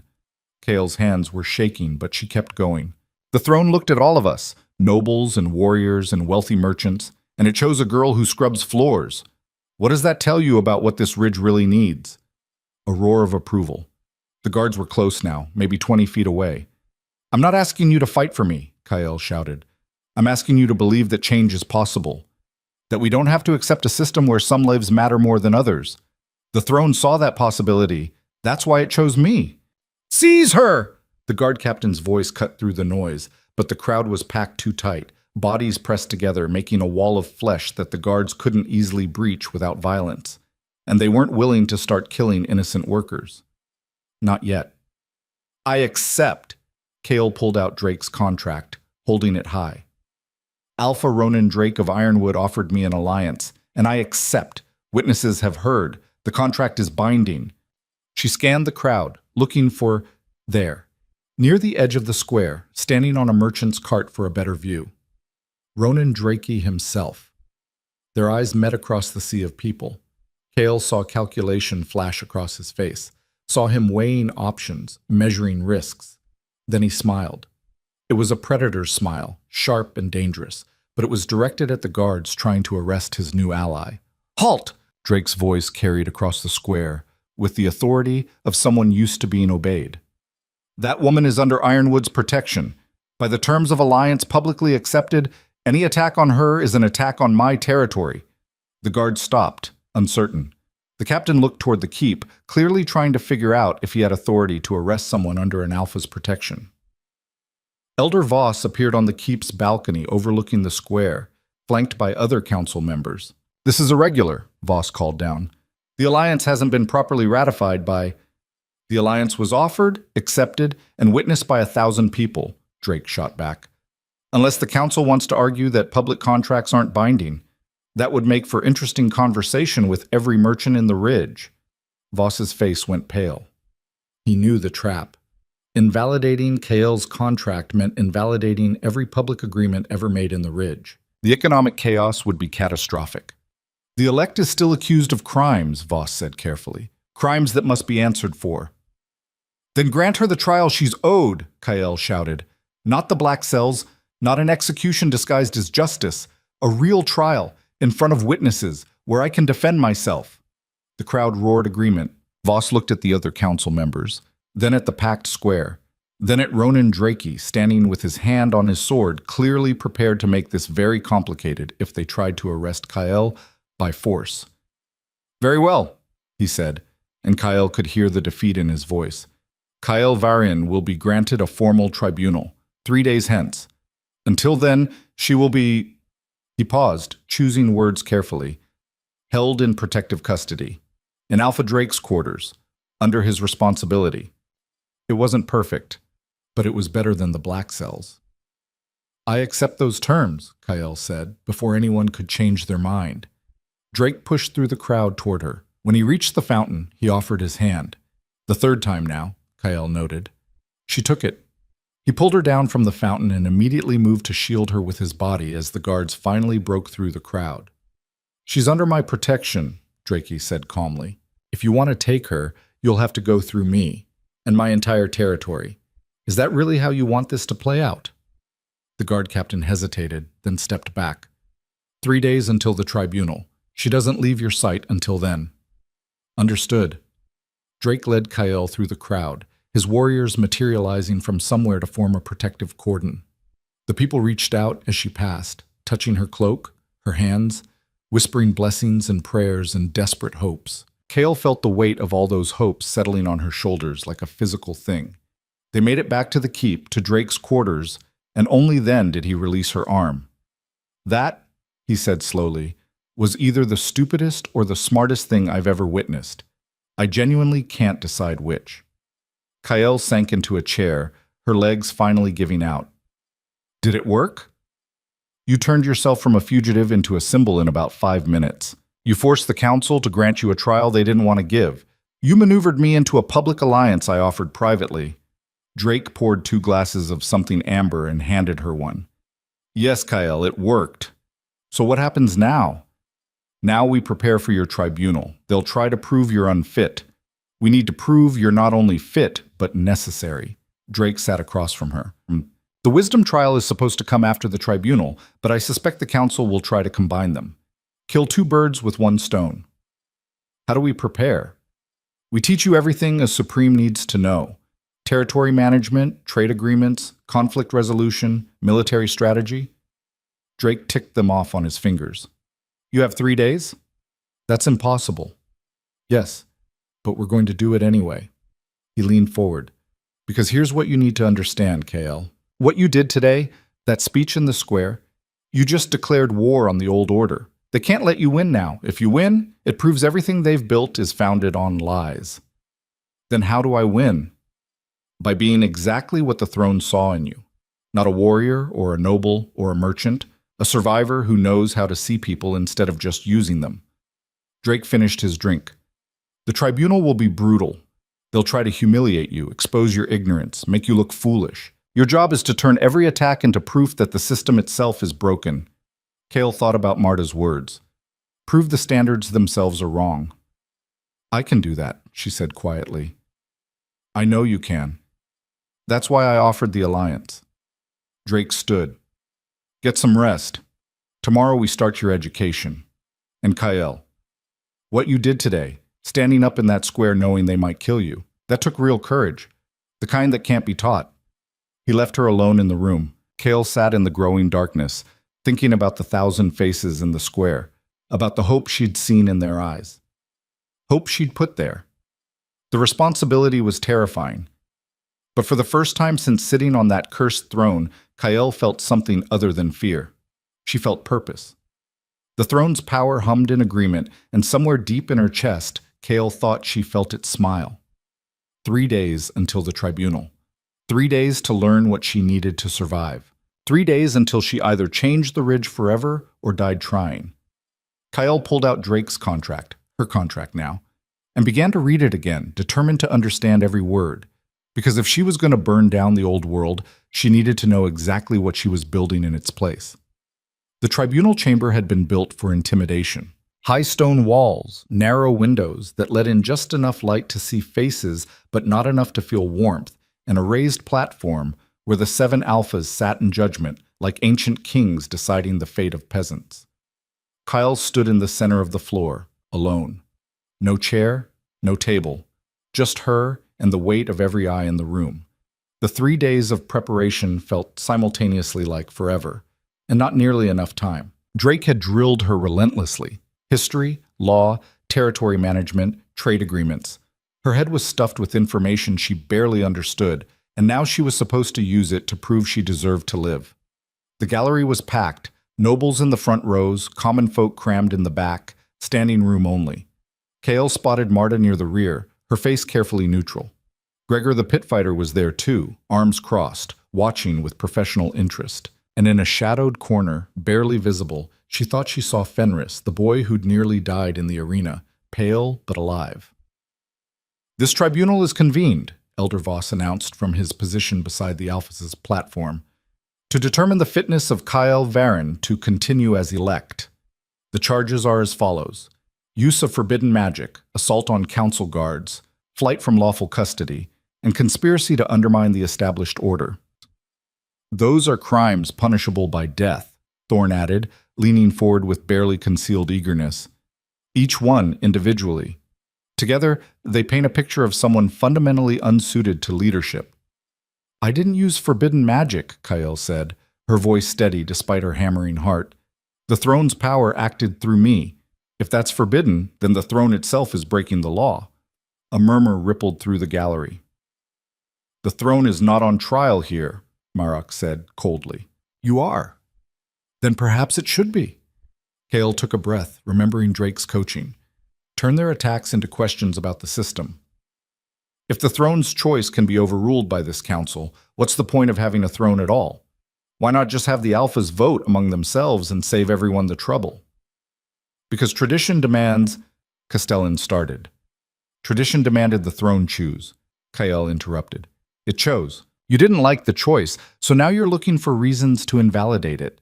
That's not tradition. That's just refusing to accept an outcome you didn't want. Thorn's hand slammed on the table. You dare lecture us on tradition? You, who have lived all of 17 years? Who spent those years scrubbing floors? Yes, I scrubbed floors. I also watched, listened, learned how this place actually works, not how you pretend it works. Kyle turned to address the gallery as much as the alphas. I saw nobles' sons get positions they weren't qualified for because of their names. Saw warriors promoted based on who their fathers were, not whether they could actually lead. Saw merchants by influence while talented people with the wrong bloodlines got ignored.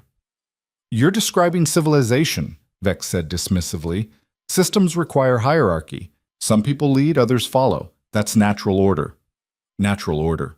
Kale felt something click into place, the argument she'd been searching for during 3 sleepless nights. If it's natural for the strong to lead, why do you need bloodlines? Why does it matter who your parents were if you're strong enough to lead on your own merit? Silence. Vex's eyes narrowed. Unless, Kyle continued, pressing the advantage, it's not about strength at all. It's about maintaining power in the hands of people who already have it. Bloodlines aren't about finding the best leaders. They're about making sure leadership stays in the same families, whether those families produce good leaders or not. This is seditious talk, Marok growled. This is honest talk, which I realize might be unfamiliar. Kyle looked directly at him. How many of your territory's positions are held by people who earned them versus people who inherited them? How many talented workers are stuck in servant positions because they don't have the right last names? Enough! Castellan's voice cut through the rising tension. The elect is attempting to deflect from her crimes by attacking the foundation of Ridge society. We're not here to debate political philosophy. We're here to determine if she assaulted guards and fled custody. I'll stipulate to both, Kyle said. I did attack guards who came to imprison me without trial. I did flee when they tried to drag me to the black cells. And I'd do it again because the alternative was dying in a hole without ever getting to defend myself. You admit to the crimes? Voss looked genuinely shocked. I admit to the actions. I dispute that they're crimes. Self-defense isn't criminal. Fleeing unjust imprisonment isn't criminal. What's criminal is a council that decided I was guilty before giving me a chance to speak. We gave you the arena, Thorn said. You passed the strength trial. Barely. And only because the throne itself intervened, which brings us back to the central question. If the throne chose me, if it manifested to protect me, why are you still trying to kill me? Because the throne can be wrong. The words burst out of Thorn like they'd been held back too long. History is full of bad supremes who destroyed territories, started wars, ruined lives. The throne isn't infallible. It's just old.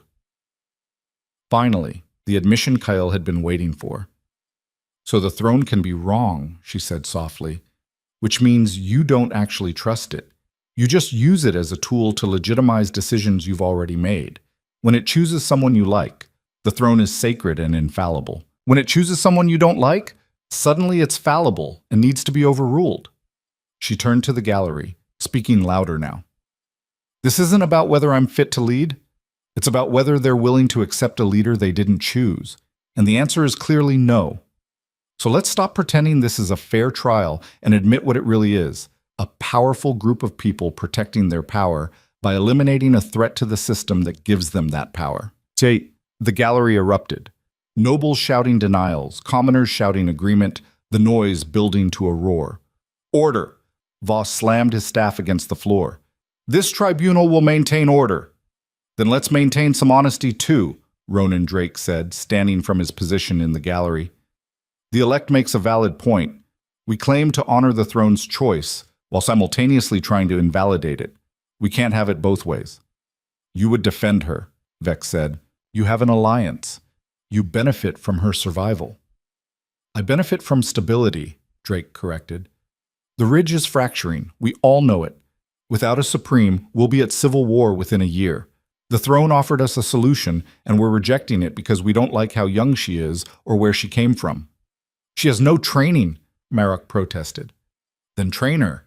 That's what the trials are supposed to be for, testing and teaching. Instead, we threw her in an arena and hoped she'd die quickly. Drake's voice was ice.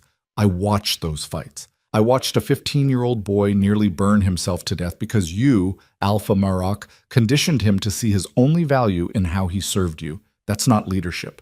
That's exploitation. Merrick's face went dark with rage, but he didn't deny it.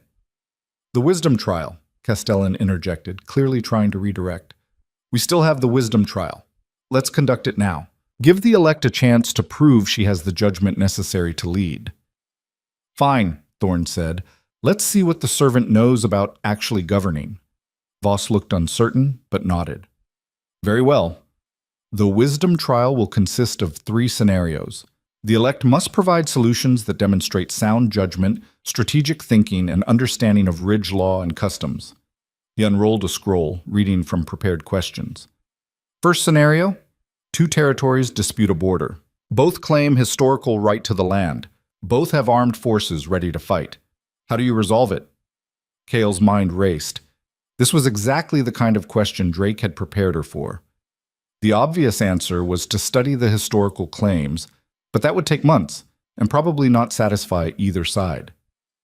I don't resolve it, Cale said. Murmurs of confusion. I don't resolve it because it's the wrong question. If 2 territories are ready to go to war over a border dispute, the border isn't the real problem.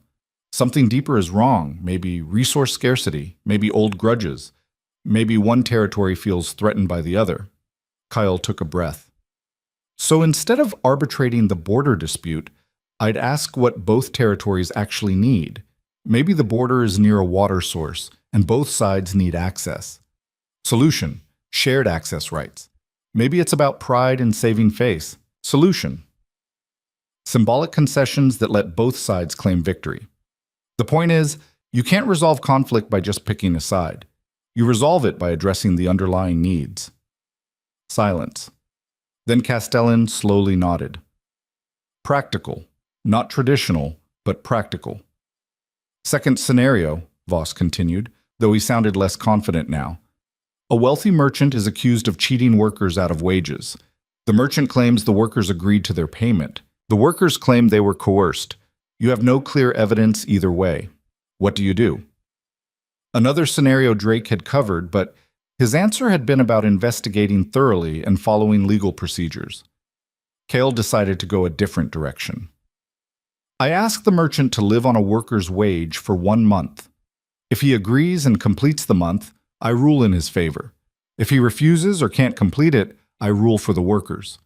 The gallery stirred. Thorne leaned back, looking grudgingly impressed. That's actually clever, he admitted. If the merchant can't survive on the wage he's paying, it proves the wage is inadequate.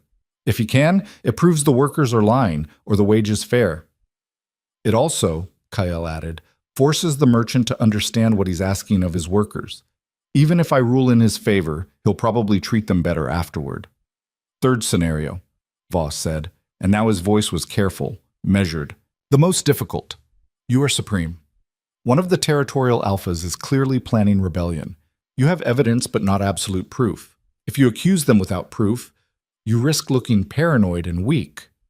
If you wait for absolute proof, they might strike first. What do you do? The room went quiet. This wasn't a theoretical question. This was real, the kind of situation Supremes had faced throughout history, and often handled badly. Kyle thought about every lesson Drake had taught her, every story Marta had shared, every observation she'd made watching power play out in the keep. I bring them into the inner circle, she said finally. What? Marek looked stunned. If an alpha is planning rebellion, it's because they feel threatened or excluded. So I include them. Give them responsibilities that make them invested in the system's success. Make them part of the solution instead of the problem. Kael met the alphas' eyes. People don't rebel when they have power. They rebel when they feel powerless. So instead of trying to crush a potential enemy, I'd try to turn them into an ally. That's naive, Vex said. Some people want power for its own sake. They'll take your trust and use it against you. Maybe, but crushing them guarantees they become an enemy. Trying to include them at least leaves the possibility of alliance. And if it doesn't work, if they do betray that trust, then everyone sees I gave them a chance. The moral high ground matters when you're trying to justify putting down a rebellion. Castellan was nodding now, his merchant's mind clearly working through the calculation.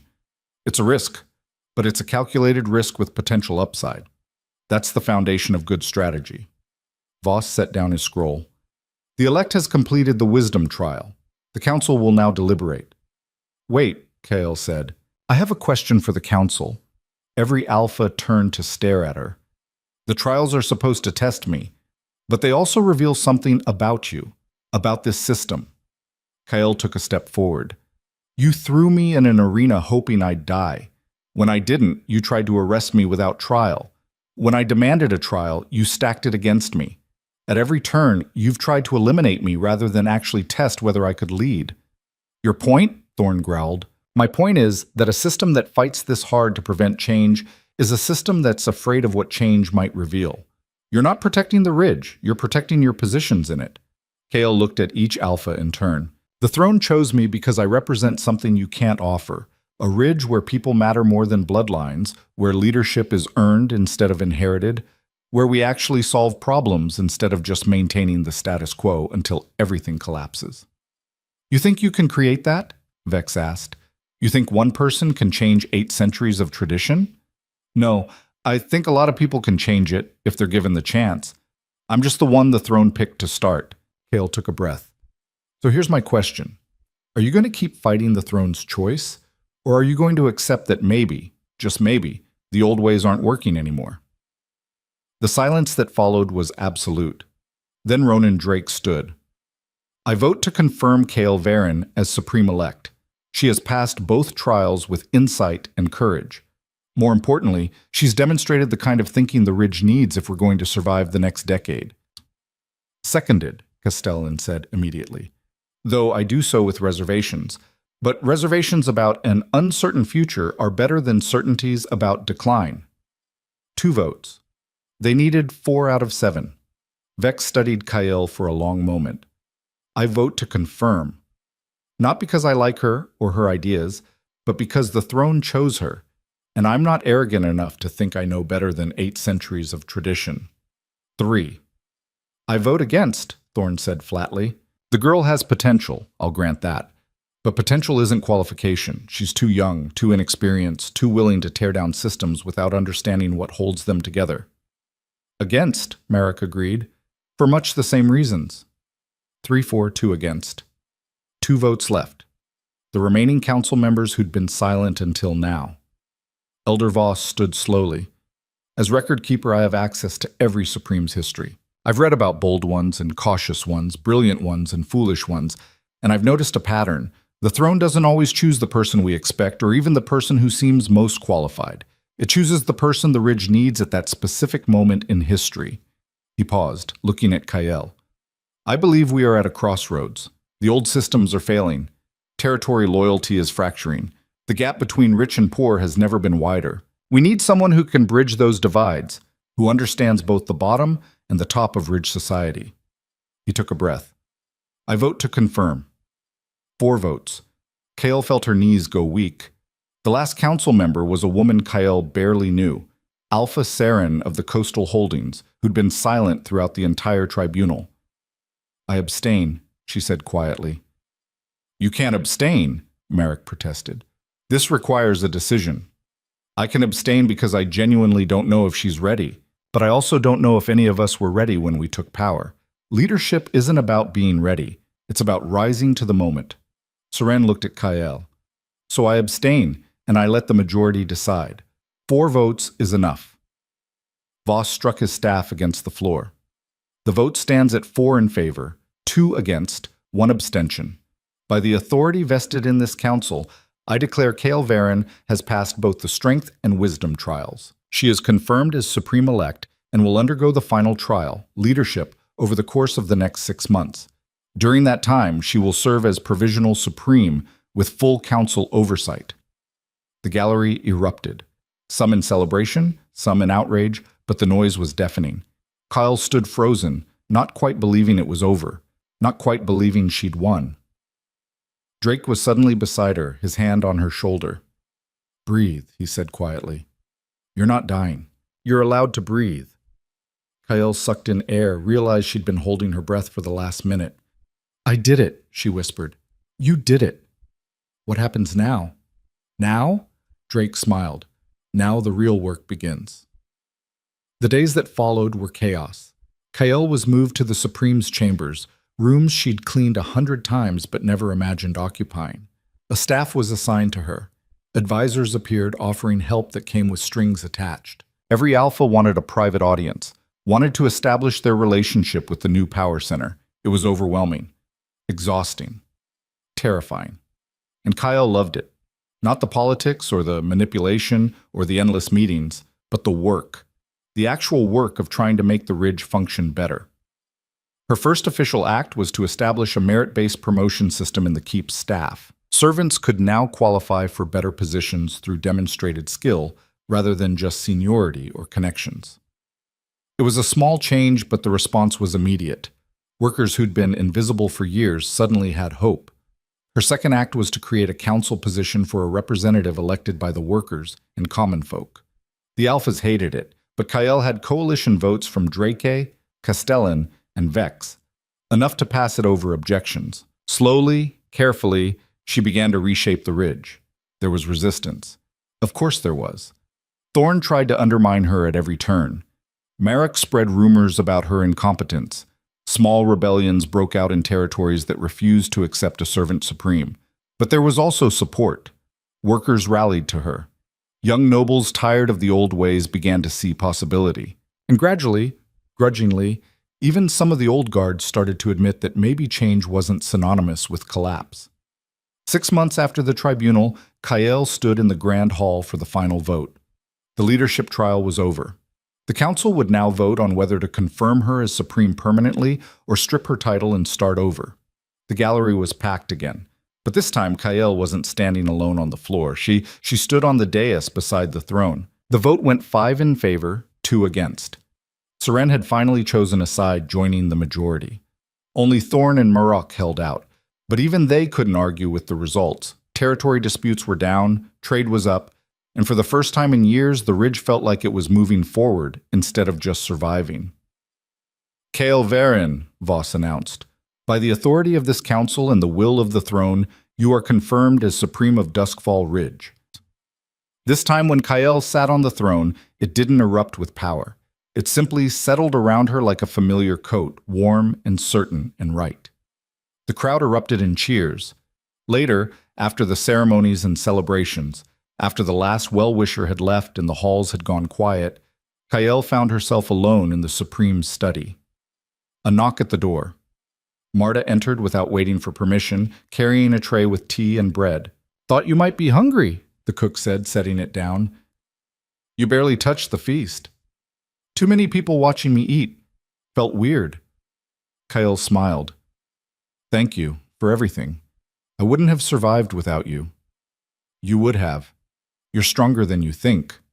Marta poured tea with the same steady hands that had fed Kael as a child. "Your mother would be proud." Kael looked up sharply. "My mother? You knew her?" "Not well, but I knew of her. She was a servant in the keep like you. Died giving birth to you in a snowstorm, trying to reach the healers." Marta's expression was sad. "I found you wrapped in her cloak, brought you to the keep, gave you a name because she never got to." Tears burned Kael's eyes. "Why didn't you tell me?" "Because you didn't need to know you came from nothing. You needed to know you could become something." Marta touched Kael's shoulder gently. "Your mother's name was Ilara. She was brave and kind and stubborn as hell, just like her daughter." Kael wiped at her eyes. "Ilara Varen, I like that." So did she. Marta moved toward the door, then paused. "You're going to do good things here, Kael. The Ridge is lucky to have you." After Marta left, Kael sat at the Supreme's desk and pulled out a piece of parchment. She wrote slowly, carefully, using the reading and writing skills she'd acquired through desperate necessity. First official decree is supreme. Establish a school in the lower circles. All children, regardless of family status, will have access to education. No more invisible people. No more wasted potential. She signed it with her full name, Kael Ilara Varin, Supreme of Duskfall Ridge. The throne's presence hummed in the back of her mind, satisfied. A year passed, then another.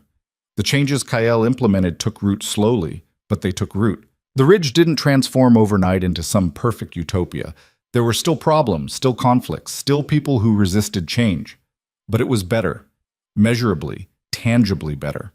Workers' children attended schools. Merit-based promotions became standard. Territory disputes were resolved through negotiation more often than violence. And slowly the idea that bloodlines determined worth began to fade. Kael stood on the keep's battlements one evening, looking out over Duskfall Ridge as the sun set. Ronan Drake joined her, as he often did these days. Their alliance had deepened into friendship, and if there were rumors about it becoming something more, well, Kael had learned to ignore the less important rumors. "Thinking deep thoughts?" Drake asked. "Thinking about how strange it is. A year ago, I was scrubbing floors. Now I'm making decisions that affect thousands of lives. Having regrets? No. But sometimes I miss being invisible. Things were simpler when no one noticed me. Simpler, but not better." Drake looked out over the ridge. "You've changed this place, Kael. Given people hope that change is possible. That's worth the complexity. I couldn't have done it without you, without Marta, Castellan, Vex, even Voss." Kael smiled. "Turns out leadership isn't about being strong enough to do everything alone. It's about being smart enough to accept help." "Look at you, growing wise in your old age. I'm 19, you ass, ancient by servant standards." They stood in comfortable silence, watching the ridge settle into evening. Lights flickered on in the lower circles. More lights than there used to be, because more people could afford candles now that wages were fairer. "The throne was right," Kael said softly. "I didn't understand it at the time. Still not sure I fully understand it now. But it was right to choose me." "Because you're a brilliant strategist?" "No, because I was invisible long enough to see how the system actually worked. Long enough to understand what needed to change."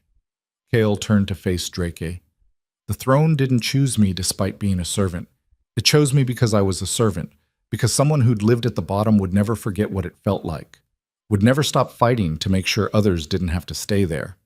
Drake nodded slowly. "The throne chooses what the ridge needs, and right now we needed someone who understood that power should serve people, not the other way around." Below them, in the market square where Kael had once made her desperate speech, a group of children played in the fading light. Some were nobles' children, some were workers' children, but playing together, they were just children. That was new. That mattered. Kael thought about the girl she'd been. Invisible, overlooked, considered worthless by everyone who mattered. Thought about the journey from scrubbing floors to sitting on a throne. It hadn't been smooth, hadn't been easy. She'd been terrified more often than not, improvising constantly, making mistakes and learning from them. But she'd survived, more than survived. She'd changed the world she lived in, proven that the unwanted and underestimated could reshape reality if given the chance. The throne's power pulsed once in her chest, warm and approving. "Thank you," Kael whispered to it. To her mother, who'd died giving her life. To Marta, who'd given her a name. To everyone who'd believed in her when she couldn't believe in herself. "What was that?" Drake asked. "Nothing, just acknowledging some debts." "The Supreme doesn't have debts. The Supreme has responsibilities." "Then I'm acknowledging my responsibilities." Kael straightened, taking one last look at the ridge spread out below. "Come on, we have work to do. The council meets tomorrow and Thorne's going to fight the education funding again." "He always does. And I'll convince Castellan to side with me by showing him the economic projections. Educated workers are more productive. He'll vote for his pocket, if not his principles." Cynical. Practical. Kael grinned. "I'm learning." They walked back inside together, leaving the battlements empty. Behind them, the sun finally set over Duskfall Ridge. But in the lower circles, in the schools and meeting halls and homes where hope had taken root, lights burned bright against the coming darkness. And in the grand hall, the ancient throne waited patiently, knowing it had chosen well. The girl no one had seen had become the woman everyone followed, not because she was the strongest or the smartest or the most qualified, but because she'd been invisible long enough to see the truth everyone else had missed, that the measure of a leader wasn't where they came from, but what they did with the power they'd been given. And Kael Varen, once a servant, now supreme, had used that power to ensure no one would ever have to be invisible again.